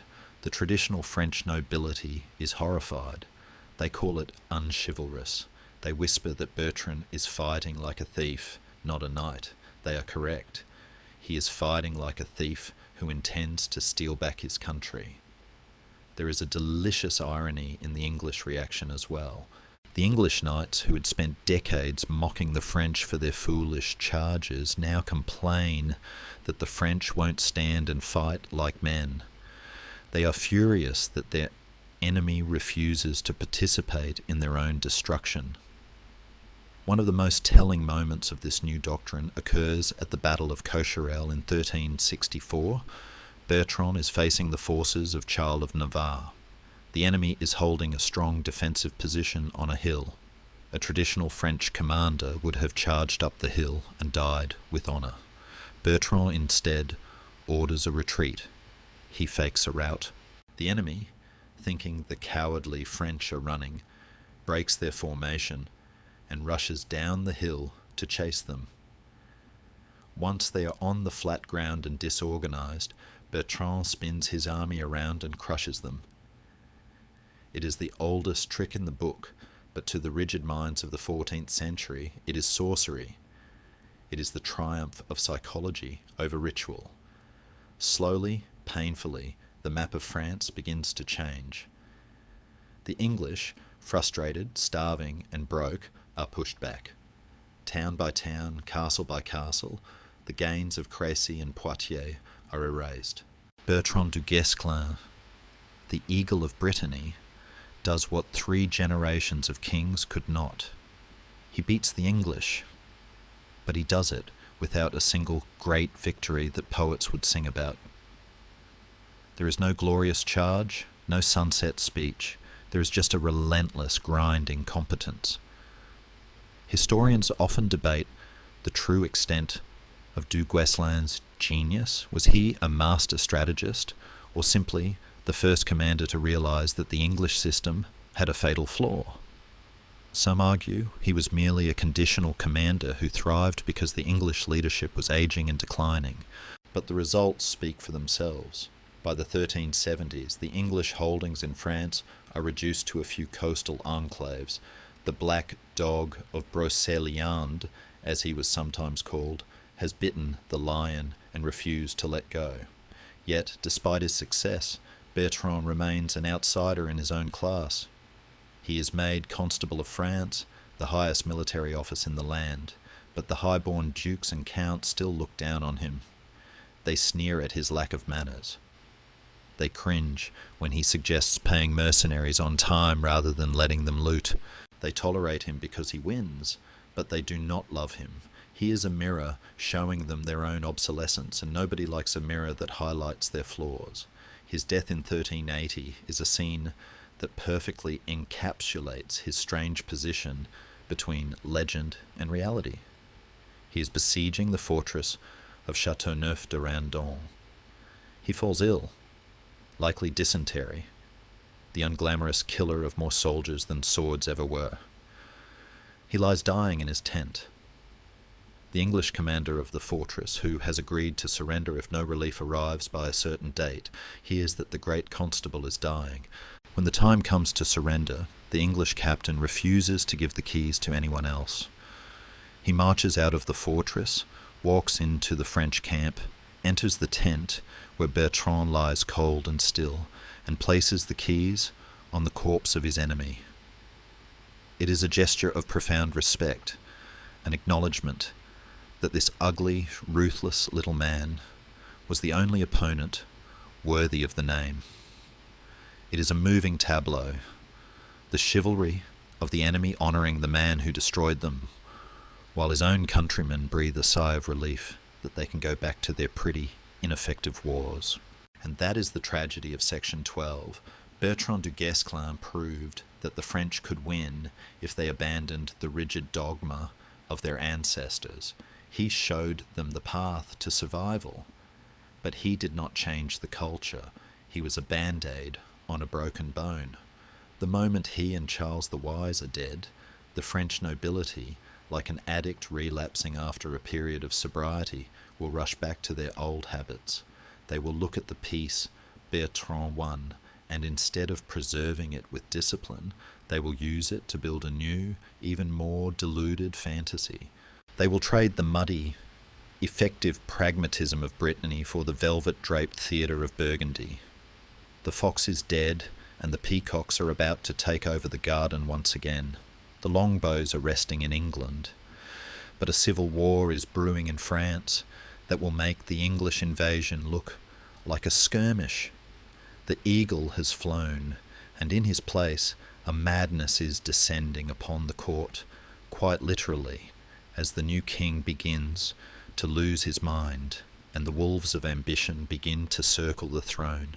The hard-won lessons of the granite coast are about to be drowned in wine and silk. The granite hardness of du Guesclin's era crumbles, not under the blow of a hammer, but under the weight of gold leaf and velvet. We drift now into the strange, feverish twilight of the late 14th and early 15th centuries, a period famously described by the historian Johann Huizinga as the autumn of the Middle Ages. The air here is heavy, perfumed, and suffocating. It smells of roasting pheasant, spiced wine, and the metallic scent of blood hidden under layers of silk. France has lost its wise king and its ugly constable, and in their place it has acquired a vacuum. The new king, Charles VI, is a tragic figure who serves as a living metaphor for the kingdom itself. He is known initially as the Beloved, but soon he becomes the Mad. In 1392, while riding through a forest on a sunny day, he suddenly snaps, attacking his own knights with a sword.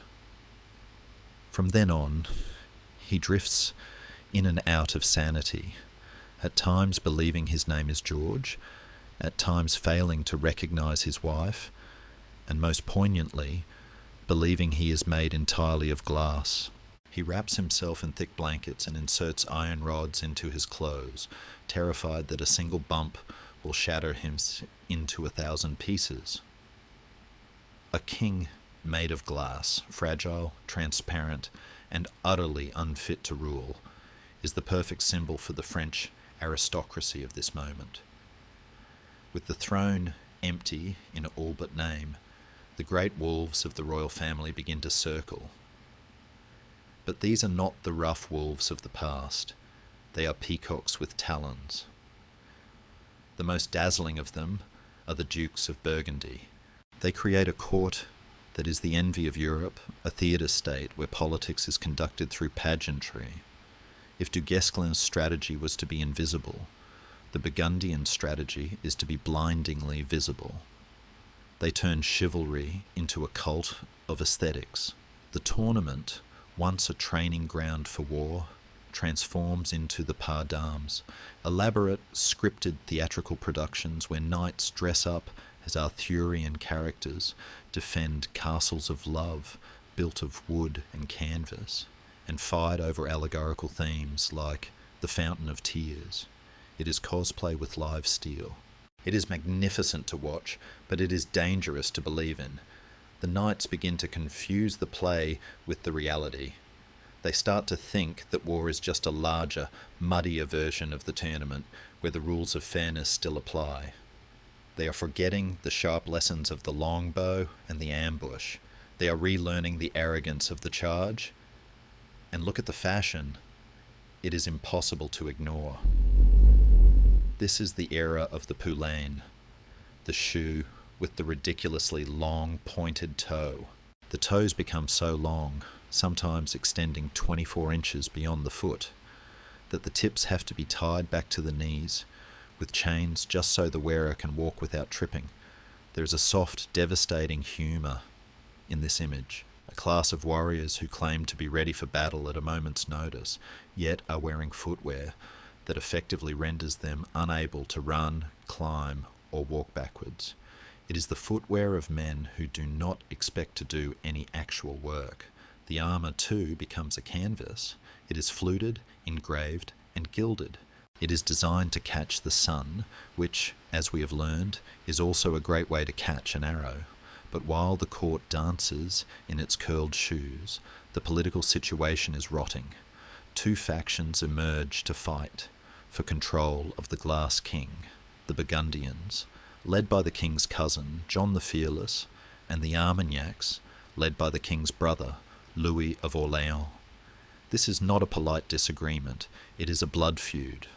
Louis of Orléans is a man of immense charm and immense arrogance, a lover of luxury who reportedly used the tax revenue of the kingdom as his personal piggy bank.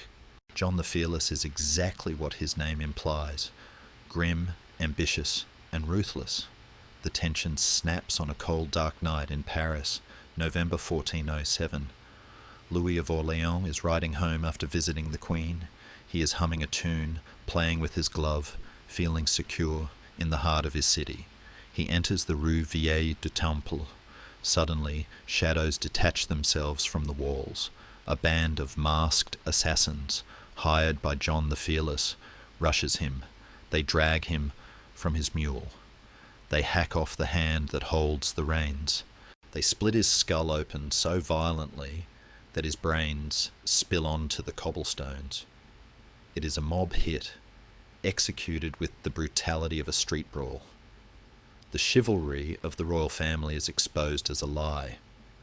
They are not noble rivals. They are gangsters in coronets.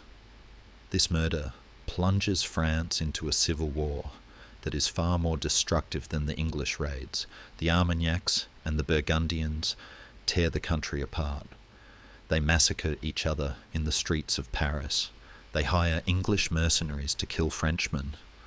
The code of chivalry has completely dissolved into factional hatred. The Armagnac knights wear white scarves. The Burgundians wear the cross of St. Andrew. If you are wearing the wrong sash in the wrong neighbourhood, you die. It is a time of utter schizophrenia. On one hand, you have the establishment of the Court of Love in 1400, a literary society founded to honour women and compose poetry, where judges sat to rule on disputes of the heart. On the other hand, you have the Cabochien revolt in Paris, where butchers and skinners, incited by the Burgundians, roam the streets slaughtering nobles and piling bodies in the mud, poetry and pogroms side by side. Historians like Johann Huizinga argue that this intensity of life, this oscillation between extreme cruelty and extreme piety, was a symptom of a society that knew it was dying. They were clinging to the rituals of chivalry because the reality was too terrifying to face. They polished the shell because the nut inside was rotten. The Burgundian court reaches its peak of absurdity with the Feast of the Pheasant. Though this specific feast happens a bit later, the spirit is born here. Knights swear solemn oaths over a roasted bird to go on a crusade, while mechanical organs play and fountains spout wine. It is a collective hallucination. They are dreaming of Jerusalem while Paris burns. They are fantasizing about fighting the infidel while they are busy murdering their cousins. And all the while, across the channel, a new English king is watching. Henry III is young, cold, and utterly lacking in the romantic delusions of the French. He sees a country divided against itself. He sees a king who thinks he is made of glass. He sees a nobility that cares more about the length of their shoes than the defence of their borders. He sees an open door. He does not see the flower of chivalry. He sees a carcass waiting for the vulture. The French knights, distracted by their civil war, distracted by their fashion, distracted by their own vanity, simply do not believe the English are a serious threat. Let them come, they say, swirling their wine in their golden goblets. We will crush them as we should have done at Crécy. We will have our revenge. They are writing the script for their own destruction, and they are casting themselves as the heroes, unaware that the genre of the play has changed from a romance to a tragedy. The theatre of Burgundy is about to be closed down by the harsh reality of Agincourt. The lights are dimming. The audience is hushed, and the actors are stepping onto a stage that is not made of wood and canvas, but of deep, clinging, suffocating mud. The golden autumn is over. Winter is here. The velvet curtains of the Burgundian court are ripped away, revealing a landscape of stark grey misery. It is late October, 1415. The air is not perfumed. It smells of wet wool, rotting leaves, and the dysentery that plagues the English camp. We are in a narrow corridor of farmland in northern France, sandwiched between the woods of Tramecourt and Agincourt. The ground is a freshly ploughed field, and it has been raining for days. The earth has turned into a glutinous, sucking clay, the kind of mud that pulls boots off feet and traps horses like flies in amber. On one side stands Henry V of England. He is not a romantic figure today. His army is a wreck, starving, sick, coughing, and vastly outnumbered. They are not looking for glory, they are looking for a boat home. They are cornered animals. On the other side stands the French nobility. And here the tragedy of memory, or the lack of it, reaches its climax. They have learned nothing. In fact, they have regressed. The lessons of Du Guesclin, avoid battle, use attrition, let the enemy starve, have been thrown out the window. The civil war between the Armagnacs and Burgundians has been temporarily paused, not for unity, but for a competition. Who can claim the glory of crushing the English? The French army is massive, perhaps 20 or 30,000 men against Henry's 6,000. But it is a headless giant. The king, Charles II, is absent, still fragile and mad. The Dauphin is kept away. So, command falls to a committee of high-ranking dukes, Orléans, Bourbon, Alençon, and the Constable of France, Charles d'Albret. D'Albret is a professional soldier who knows better. He wants to wait. He knows the English are starving. But he is outranked by the royal blood. The dukes look at the English ragamuffins and see easy prey. They are so confident that, according to legend, they play dice for the ransoms of the English lords before the battle begins. They have even ordered a special cart to be painted to carry the captured King Henry to Paris. The battlefield itself is a trap. It is a funnel, narrowing at the English end. This means that as the French charge, they will be squeezed together, shoulder to shoulder, knee to knee. They will lose their greatest advantage, their numbers. The battle begins not with a charge, but with a provocation. Henry, seeing the French hesitating, orders his archers to uproot their defensive stakes, 6-foot poles sharpened at both ends, and move forward. This is a moment of extreme vulnerability. If the French charge now, while the archers are carrying their stakes, the English are dead. But the French knights do not move. They are likely eating lunch, or arguing over who gets to lead the vanguard. They watch the English reset their line, hammer the stakes back into the mud, and ready their bows. Then the arrows fly. The French cavalry, stung by the volley, finally charges. But the mud. We must talk about the mud. It is knee-deep. A heavy war horse, carrying a rider in full plate armour, cannot gallop in this. It slogs. The charge is not a thunderbolt. It is a slow-motion struggle. As the horses labour through the clay, the English arrows hit them. The horses panic, rearing and turning back, crashing into the infantry advancing behind them. The funnel effect takes over. The French army compresses. Men are pressed so tightly together that they cannot lift their arms to swing their weapons. They are not fighting the English. They are fighting crushing claustrophobia. When the first line of French knights reaches the English stakes, they are exhausted, terrified, and stuck.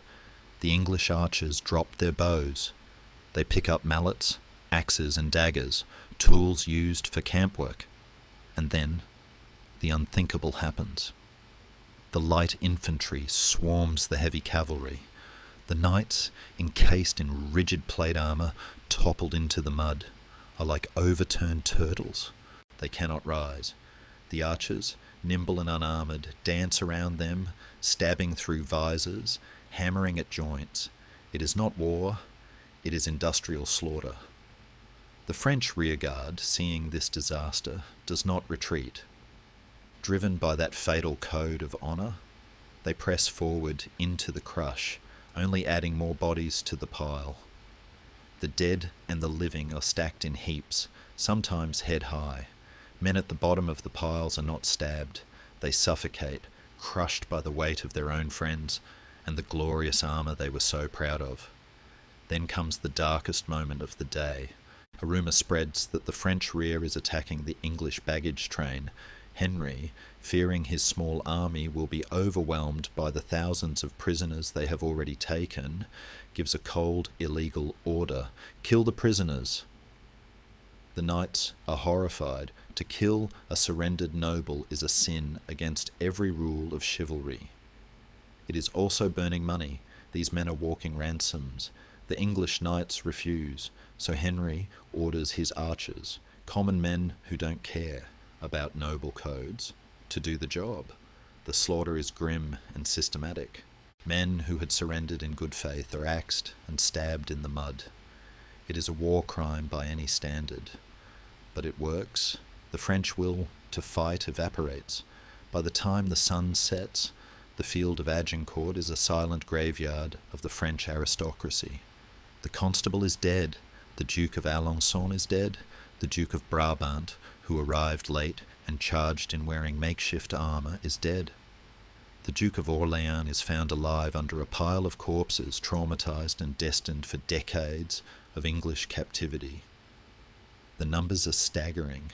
The French have lost perhaps 6,000 men, mostly nobles. The English have lost a few hundred. Agincourt was the death of the medieval mind. It proved, once and for all, that the old world could not survive the new. The French knights had everything: better armour, better horses, vast numbers, and home ground. And they lost because they refused to treat war as a profession. They treated it as a social event. They died because they believed that being noble was the same as being competent. Historians often debate whether Agincourt was the end of chivalry. In a way, it was. The romantic ideal, the notion that fair play and noble birth guarantee victory, was buried in that mud. The knight would continue to exist, but he was no longer the master of the battlefield. He was now just a heavy, expensive target. As the English march away toward Calais, leaving the locals to strip the armour from the dead, a silence falls over France that is deeper than grief. It is the silence of a vacuum. The nobility has been decapitated. There is no one left to lead. The Dauphin is a disinherited exile. The king is mad. The Burgundians are now openly allying with the English. The Kingdom of France effectively ceases to exist, but in this absolute darkness where the mighty have failed and the wise have died, a strange thing happens. When the castle falls, the cottage stands. The salvation of France will not come from a knight in shining armour. It will not come from a duke or a count. It will come from the one place the chivalric mind never thought to look. Far to the south, in the sleepy village of Domremy, a peasant girl is hearing voices. She does not know how to ride a warhorse. She does not know how to wield a lance. She cannot read the treatises on courtly love, but she is about to do what thousands of dead knights could not. She is about to wake the dead. The ghost of France is rising, and she is wearing a skirt and cutting her hair short. The mist that shrouds the Loire Valley in the winter of 1429 is not just weather. It is a shroud for a nation that has technically ceased to exist. Following the catastrophe of Agincourt, the humiliating Treaty of Troyes was signed, an ink-stained surrender that disinherited the French Dauphin and declared Henry V of England the heir to the French throne. The hexagon is fractured. The north belongs to the English, the east belongs to the Burgundians. The south is a terrified remnant clinging to a disinherited prince, Charles VII, who hides in his castle at Chinon, paralysed by doubt, questioning his own legitimacy, perhaps even wondering if he is the son of a madman. The French knighthood is in a state of clinical depression. They have been beaten by arrows, beaten by mud, and beaten by their own arrogance so many times that they have forgotten how to win.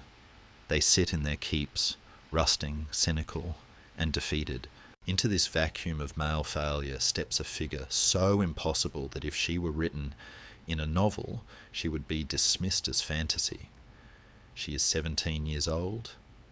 She is a peasant. She cannot read or write. And she claims to take orders directly from the Archangel Michael. Joan of Arc, Jeanne la Pucelle, arrives at Chinon not with a new weapon, but with a new frequency. She is the antithesis of the French knight. They are cynical. She is earnest. They are encased in steel and tradition. She's dressed in men's clothes and armoured in absolute certainty. The meeting between the maid and the Dauphin is one of history's great electric moments. The story goes that Charles disguises himself in the crowd to test her, but she walks straight to him, ignoring the finely dressed courtiers, and kneels. Whether this is myth or fact, the result is undeniable. She gives him back his spine. She offers him something no mercenary captain could: divine legitimacy. If God is sending angels to help him, he must be the true king. But the knights are harder to convince. Imagine the seasoned veterans, men like La Hire and the Bastard of Orléans, later Count of Dunois, hardened killers who have spent their lives in the mud of war. Suddenly, they are told, they must follow a teenage girl who has never held a sword. It is absurd. It is insulting. And yet, when she arrives at the siege of Orléans, the atmosphere changes instantly. The city has been under siege for months. The French commanders have been passive, terrified of risking another open battle after Agincourt. They are playing not to lose. Joan arrives and demands to play to win. She is not a strategist in the classic sense. She is a force of nature. She dictates letters to the English commanders, calling them godons, a play on their tendency to shout "God damn," and ordering them to leave or face the wrath of God. The English laugh at her, but their laughter has a nervous edge. They believe she is a witch, and in the medieval mind, a witch is a weapon of mass destruction. Joan's impact on the French knights is a study in shame. She bans swearing in the camp, a particular hardship for La Hire, whose vocabulary was reportedly 90% blasphemy. She banishes the prostitutes. She forces the army to confess their sins. She turns a band of brigands into a holy order, and then she leads them out. She does not fight from the rear. She rides at the front, holding her banner, a white standard embroidered with lilies and angels. She does not kill. She famously stated at her trial that she never used her sword to kill anyone, preferring her banner 40 times more. But she stands where the arrows are thickest. At the assault on the Tourelles, the fortress guarding the bridge, she is struck by an arrow between the neck and shoulder. A French knight would have been carried off the field, his war over. Joan is carried off, pulls the arrow out, some sources say with her own hands, weeps from the pain, has the wound dressed with olive oil and lard, and then goes back to the wall. This is the turning point. When the French knights see this girl, pale and bleeding, returning to the fight, their excuses evaporate. Their cynicism shatters. If a peasant girl can bleed and keep standing, what right do they have to cower? She shames them into bravery. The miracle of Orléans is not that the walls fell down like Jericho. It is that the French army remembered it was an army. They stormed the fortress.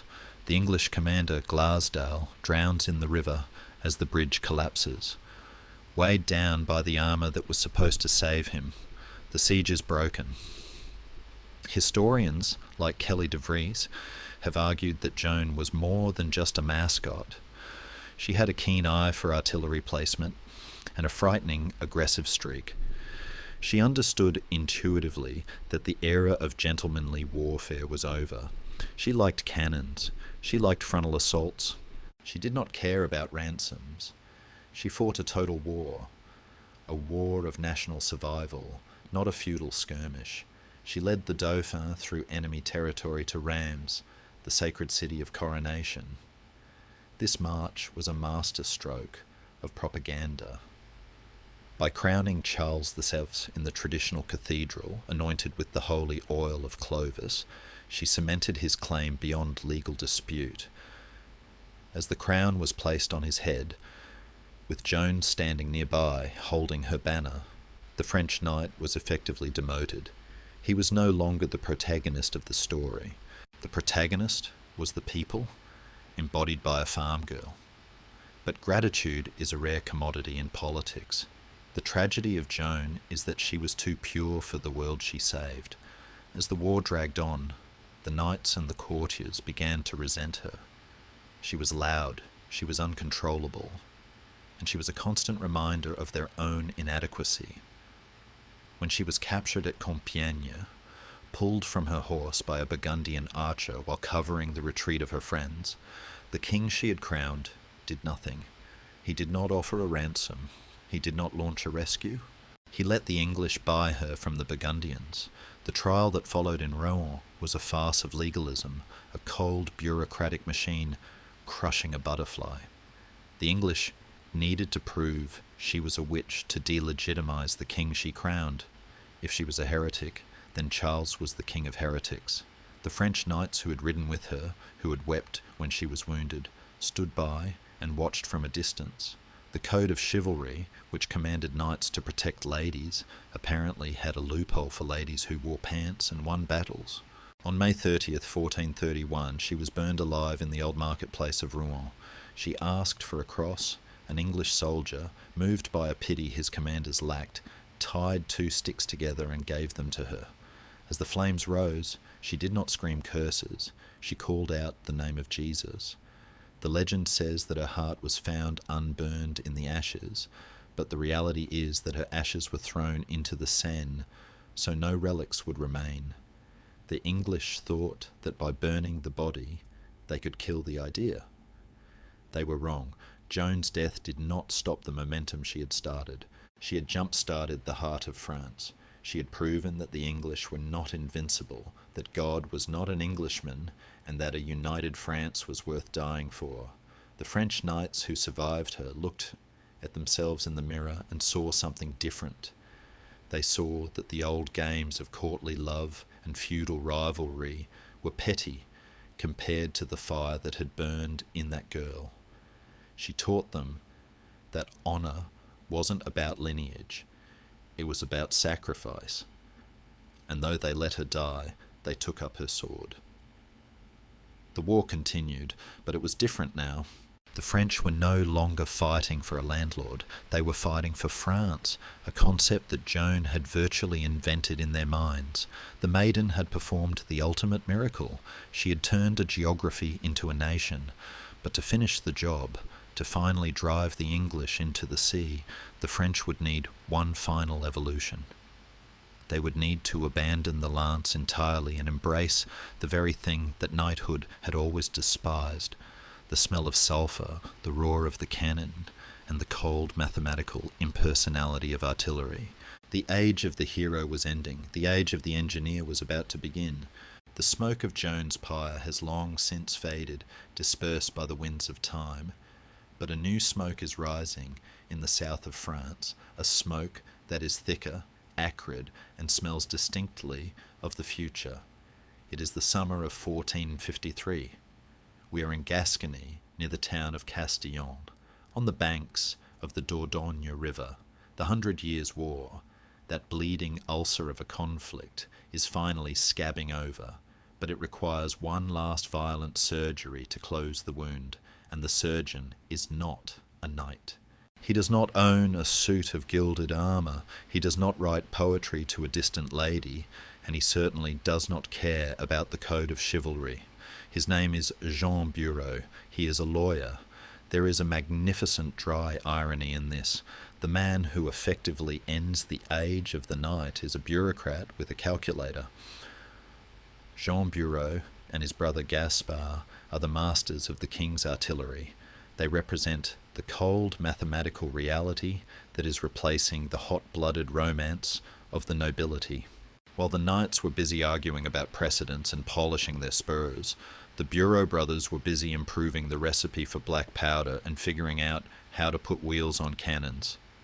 Before this moment, cannons were heavy, immobile beasts, useful only for knocking down castle walls over weeks of siege. Bureau has made them mobile. He has turned them into field weapons. He has created the first true artillery park in history. He sets his trap at Castillon, not with a line of lancers, but with a shovel. He orders his men to dig a massive trench, a defensive perimeter fortified with earthworks and wooden palisades. Behind these walls, he places 300 guns. It is an industrial slaughterhouse, waiting for a customer, and the customer arrives right on time. Leading the English forces is John Talbot, the Earl of Shrewsbury. If Jean Bureau is the future, John Talbot is the past. He is nearly 70 years old, a living legend known as the English Achilles. He has spent his entire life fighting in France. He is a terrifying figure, a man of iron will and immense physical strength, revered by his men and feared by his enemies. But he is also a man of the old code. He believes in the charge. He believes that aggression, led by a nobleman on a horse, can overcome any obstacle. On the morning of July 17th, Talbot receives a report. He is told that the French are retreating. Seeing a cloud of dust in the distance, which is actually just the camp followers leaving, he believes the enemy is breaking. His instincts, honed in the 14th century, tell him to strike now, to catch them while they are vulnerable. He does not wait for his infantry. He does not wait for his artillery. He orders his cavalry to mount up. He rides out on a white cob, wearing a purple surcoat, disdainful of armour. Some say because of a parole oath he swore to the French king. Others say because he simply felt invincible. He leads his men toward the French camp. They charge with the ferocity that has defined English knighthood for generations. They overrun the French archers in the woods. They reach the earthworks. They see the wooden palisade, and they scream their war cries, expecting to hack their way through. And then Jean Bureau gives the signal. The world turns white. 300 guns speak at once. It is a sound that has never been heard on a medieval battlefield, a continuous rolling thunder that shakes the fillings in a man's teeth. The effect is catastrophic. The cannons are firing enfilade fire sideways across the front of the attacking line, tearing through the English ranks. This is not the clean puncture of an arrow or the slash of a sword. A cannonball does not wound, it erases. It turns men and horses into red mist. The English charge hits the invisible wall of physics. Horses shy and scream, maddened by the noise and the smell of sulphur. Men are cut in half. The shock of the heavy cavalry, the weapon that ruled Europe for 500 years, evaporates in a cloud of grey smoke.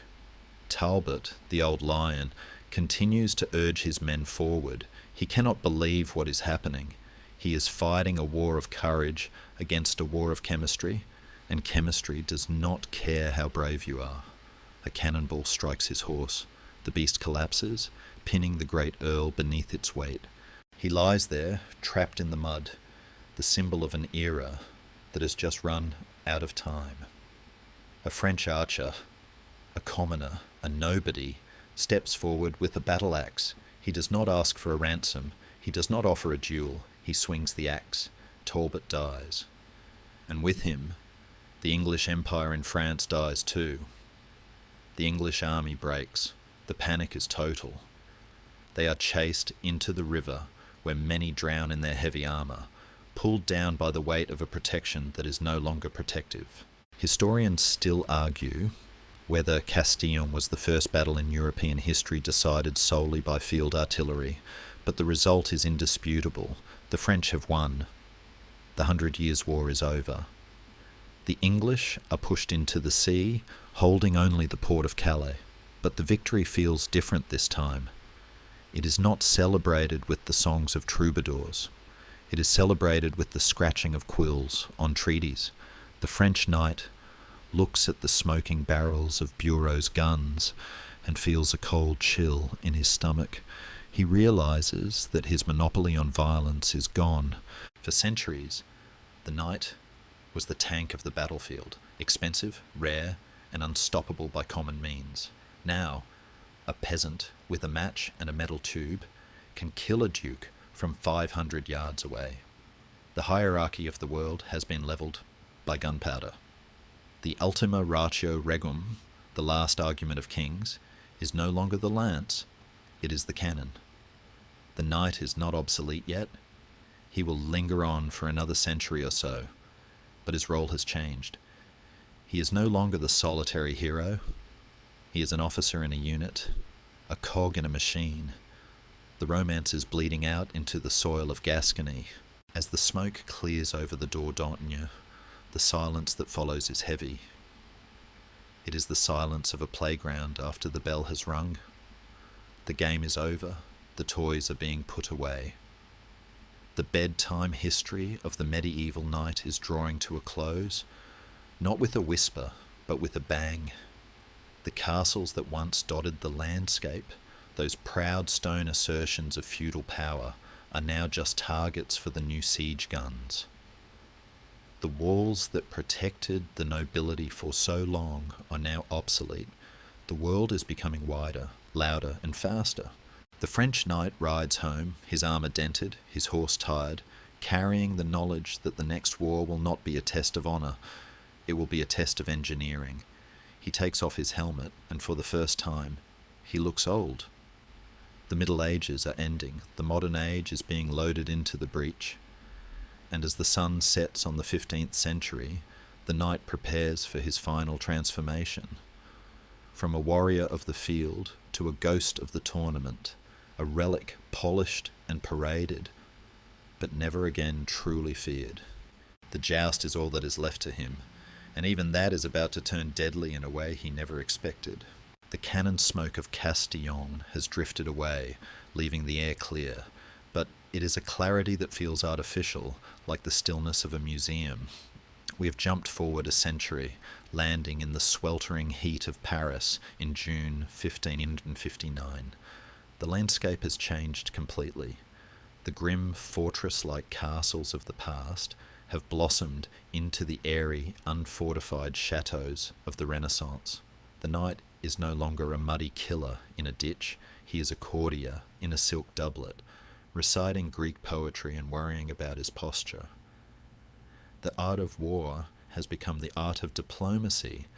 We are at the Rue Saint-Antoine, which has been transformed into a magnificent list for a tournament, but this is not the rough, chaotic melee of the 12th century. This is a spectator sport. It is the Super Bowl of the Valois monarchy. The occasion is a double wedding and a peace treaty, the Peace of Cateau-Cambrésis, which has ended the long, exhausting wars with Italy. The French king, Henry II, is presiding over the festivities. Henry is a man out of time. He is 40 years old, athletic, melancholy, and obsessed with the chivalric past. In an age where battles are decided by arquebuses and pikemen, Henry still dreams of the lance. He loves the joust. He loves the physical collision, the thunder of hooves, the purity of the contest. He clings to it as the one place where a king can still be a warrior, rather than just an administrator. The atmosphere is festive, yet heavy, with a strange suffocating heat. The crowds are cheering, the banners are limp in the windless air, and the armour worn by the combatants is a marvel of engineering. It is no longer the simple chainmail of the Crusades or the functional plate of Agincourt. It is garniture, elaborate, heavy, specialised suits designed specifically for the joust. They are masterpieces of steel engraved with gold, polished to a mirror shine. They are designed to deflect, to protect, to ensure that violence remains a game. The king is wearing his colours, black and white, in honour of his mistress, Diane de Poitiers. There is a quiet tension in the stands, for the Queen, Catherine de' Medici, is watching. She is a woman of deep superstition, rumoured to consult with seers like Nostradamus. She has had dreams of the king's death. She has begged him not to ride today. But Henry is a French knight. To refuse a ride because of a bad dream would be to admit fear, and fear is the one thing his code does not allow. The day goes well. The lances shatter. The crowd roars. The king rides well, breaking lances against the Duke of Guise and the Duke of Savoy. It is a perfect performance of royal power, but as the sun begins to set, casting long red shadows across the sand, Henry is not satisfied. He wants one more run. He feels the adrenaline fading, and he wants to chase it just a little longer.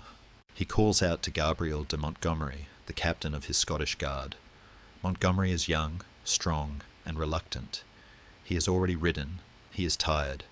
He tries to excuse himself. The Queen sends a messenger begging the king to stop. The light is failing. The day is done. But Henry waves them away. He is the king. He commands the joust to continue. It is a moment of hubris that feels scripted by a tragedian. The old lion demanding one last roar. The two men line up at opposite ends of the barrier. The trumpets sound, not a call to war, but a fanfare for entertainment. They charge. The horses thunder towards each other, kicking up the dust of the Rue Saint-Antoine. They meet in the centre with a crash of steel. Both lances strike true. Both lances shatter. This is normal. This is the point. But physics is a chaotic god. As Montgomery's lance splinters, a jagged shard of wood does not fall harmlessly to the ground. It flies upward. It finds the one weakness in the king's invincible armour. The visor of Henry's helmet, a gilded cage designed to save his life, has a tiny gap, or perhaps flies open upon impact. The splinter strikes the king in the face. It pierces his eye and enters his brain. The king does not fall immediately. He clutches the neck of his horse. He sways. The crowd goes silent. The cheers are cut off as if by a knife. The master of the horse rushes out to catch him. As they pull the king from his saddle, the horror of the injury becomes apparent. The golden age has been pierced by a piece of wood. They carry him to the nearby Hôtel des Tournelles. The greatest doctors in Europe are summoned, including the famous anatomist Andreas Vesalius and the royal surgeon Ambroise Paré. These are men of the Renaissance, men of science. They treat the king with the most advanced medical knowledge available. They test the splinter's trajectory on the heads of executed criminals, trying to understand the damage, but they cannot save him. For 10 days, the King of France lingers in agony. He loses his sight, his speech, and his mind. The man who lived for the physical perfection of the knight dies a slow, rotting death. On July 10th, 1559, Henry II takes his last breath. And with that breath, the French knight dies too. The symbolism is too powerful to ignore. The king was not killed in battle, fighting for his country. He was killed in a game, fighting for his vanity. He was killed by the very symbol of his identity, the lance. The reaction is immediate and permanent. Catherine de' Medici, in her grief and fury, bans the joust. The tournament, the central ritual of chivalric culture for 500 years, is abolished in France. The lists are dismantled. The armour is put on display, not to be used, but to be looked at.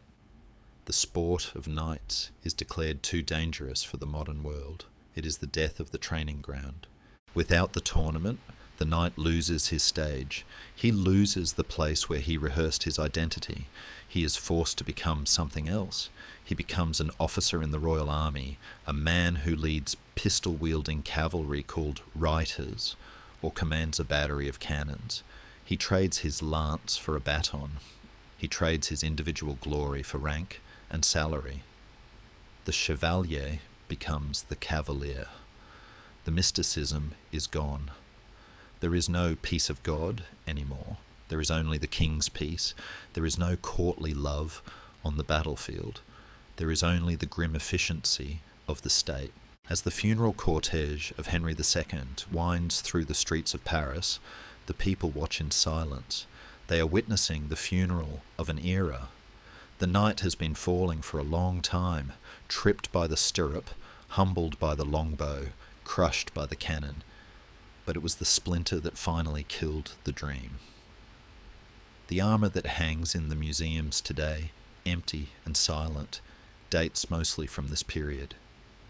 It is beautiful, yes, but it is a shell. The ghost has left the machine. The French knight has ridden his last course. The sun has set on the Middle Ages, and the cold, rational light of the absolutist monarchy is rising. The story is almost over. All that remains is the memory, the echo of the hoofbeats, and the long shadow cast by a figure who once believed he could bend reality with his honour. We have one final stop to make, not on a battlefield, but in the quiet of our own imagination, to say goodbye to the ghost who has been riding beside us for 15,000 words. This final scene suggests that the knight did not truly die by defeat, but by irrelevance. Henry II is not ignorant of the New World. He simply refuses to live in it.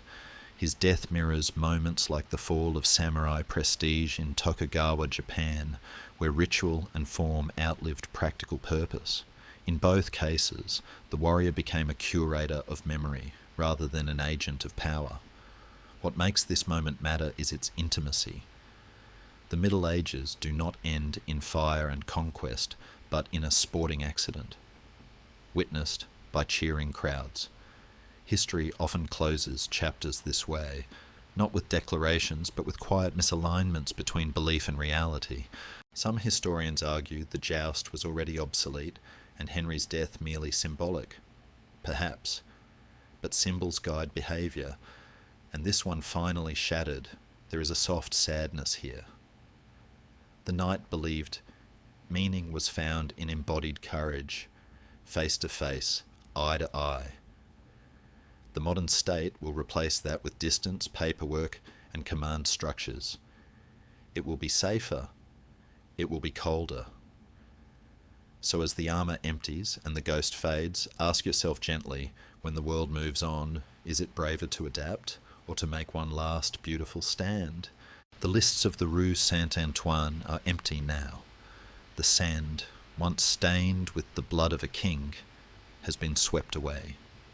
The cheering crowds have dispersed into the centuries, and the banners have rotted into dust. We stand at the end of the road, looking back at a figure who is slowly dissolving into the mist. The French knight, as a biological reality, a man who holds land in exchange for military service and fights on horseback with a lance, is extinct. He did not survive the collision with the modern world. The combination of the longbow, the pike, the cannon, and the centralized state dismantled him piece by piece. But as the physical knight vanishes, something else begins to happen. He does not disappear. He migrates. He moves from the battlefield to the bookshelf. He leaves the realm of history and enters the realm of myth, and in doing so, he becomes immortal. It is a strange afterlife. In 1605, just a few decades after Henry II's fatal joust, a Spanish writer named Miguel de Cervantes publishes Don Quixote. It is the story of a man who reads so many books about chivalry that he loses his mind and rides out to fight windmills, convinced they are giants. It is a comedy, a brutal satire of the very code we have been following. The world laughed at the knight. They mocked his stiffness, his delusion, his inability to see reality. But it was a laughter mixed with a deep, aching nostalgia. The world had become a place of bankers, lawyers, and gunpowder. It was efficient, yes. It was rational. But it was also cold. People missed the idea of the knight. They missed the notion that there was someone somewhere who would fight for the weak, not because he was paid to, but because he swore an oath. And so, the ghost of the French knight began to haunt the European imagination. The code of chivalry, stripped of its violent utility, was repurposed.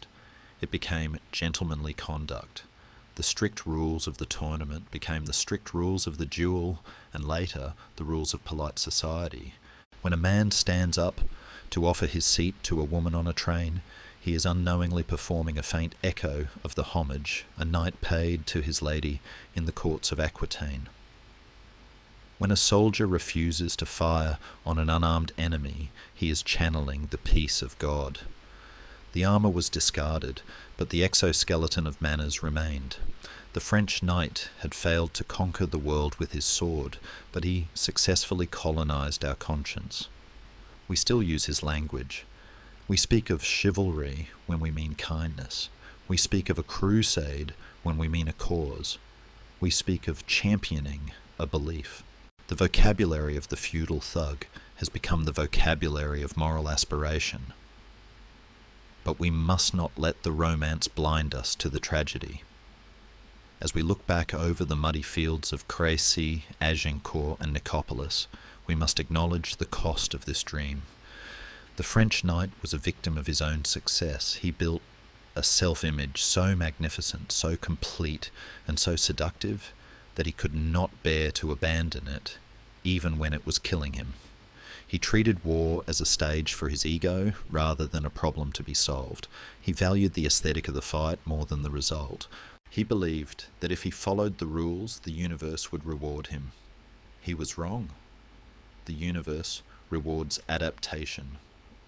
The tragedy of the French knight is the tragedy of anyone who falls in love with the past. He tried to live in a poem while his enemies were writing a technical manual. He died because he refused to be ordinary. He died because he believed that he was the protagonist of history, and protagonists are not supposed to be beaten by peasants with bows or lawyers with cannons. And yet, there is a reason we are still talking about him. There is a reason you have listened to this story for hours. If the knight had simply adapted, if he had dismounted, picked up a crossbow, hidden in a ditch, and fought like a sensible soldier, he would have survived. But he would not be a knight. He would just be another forgotten killer in the long, bloody history of human warfare. We remember him precisely because he was stubborn. We remember him because he rode into the arrows at Crécy with his head high. We remember the blind King John of Bohemia tying his horse to his friends. We remember the sheer, impossible style of his failure. In a world that is often grey, compromised, and pragmatic, the knight represents a flash of absolute colour. He is the part of us that wants to believe that principles matter more than physics. He is the part of us that wants to believe that we are more than just biological machines, that we are capable of noble things. He is a dangerous delusion, but a beautiful one. So, as the sun finally sets on the Middle Ages, we leave the French knight where he belongs, not in the government, not in the army, but in the stained glass of the cathedral and the pages of the storybook. He is standing guard over a world that never truly existed, a world of perfect honour and clear choices. He is the eternal ghost, forever charging, forever falling, and forever rising again in our dreams. He has finally found the one place where his armour will never rust and where the arrows can never hurt him, in our memory. The long steel lullaby is over. The history is written. The ghost can finally rest. The last cannon has fired and the smoke has cleared. The mud of Agincourt has dried and been covered by soft green grass. The shouts of the tournament have faded into the gentle whisper of the wind through the oak trees. The armour has been unbuckled, piece by heavy piece, and laid to rest in the quiet dark of the museum. The weight is gone. You have travelled a long way tonight. You have ridden from the dark forests of the Franks to the sun-drenched courts of Aquitaine, from the burning sands of the Crusades to the cold rain of the 100 Years' War. You have seen empires rise on the back of a horse and fall to the flight of an arrow. But all of that is in the past now. It is just a story, a tapestry woven of words and shadows. The timeline is closed. The dates are blurring together. The kings and the knights, the archers and the poets are all sleeping now, wrapped in the velvet of history. They cannot trouble you. The world outside your window is safe and still. There are no trumpets calling for the charge, only the steady rhythmic breathing of the night. Let the images float away. Let the golden spurs and the silver shields dissolve into the darkness behind your eyelids. You don't need to carry the shield anymore. You don't need to watch the horizon. You can put down the lance. The battle is over, and you are safe in the castle of your own rest. Drift down now, deep, soft, and slow. The history book is closing. The candle is blown out. The silence is warm and welcoming. Sweet dreams.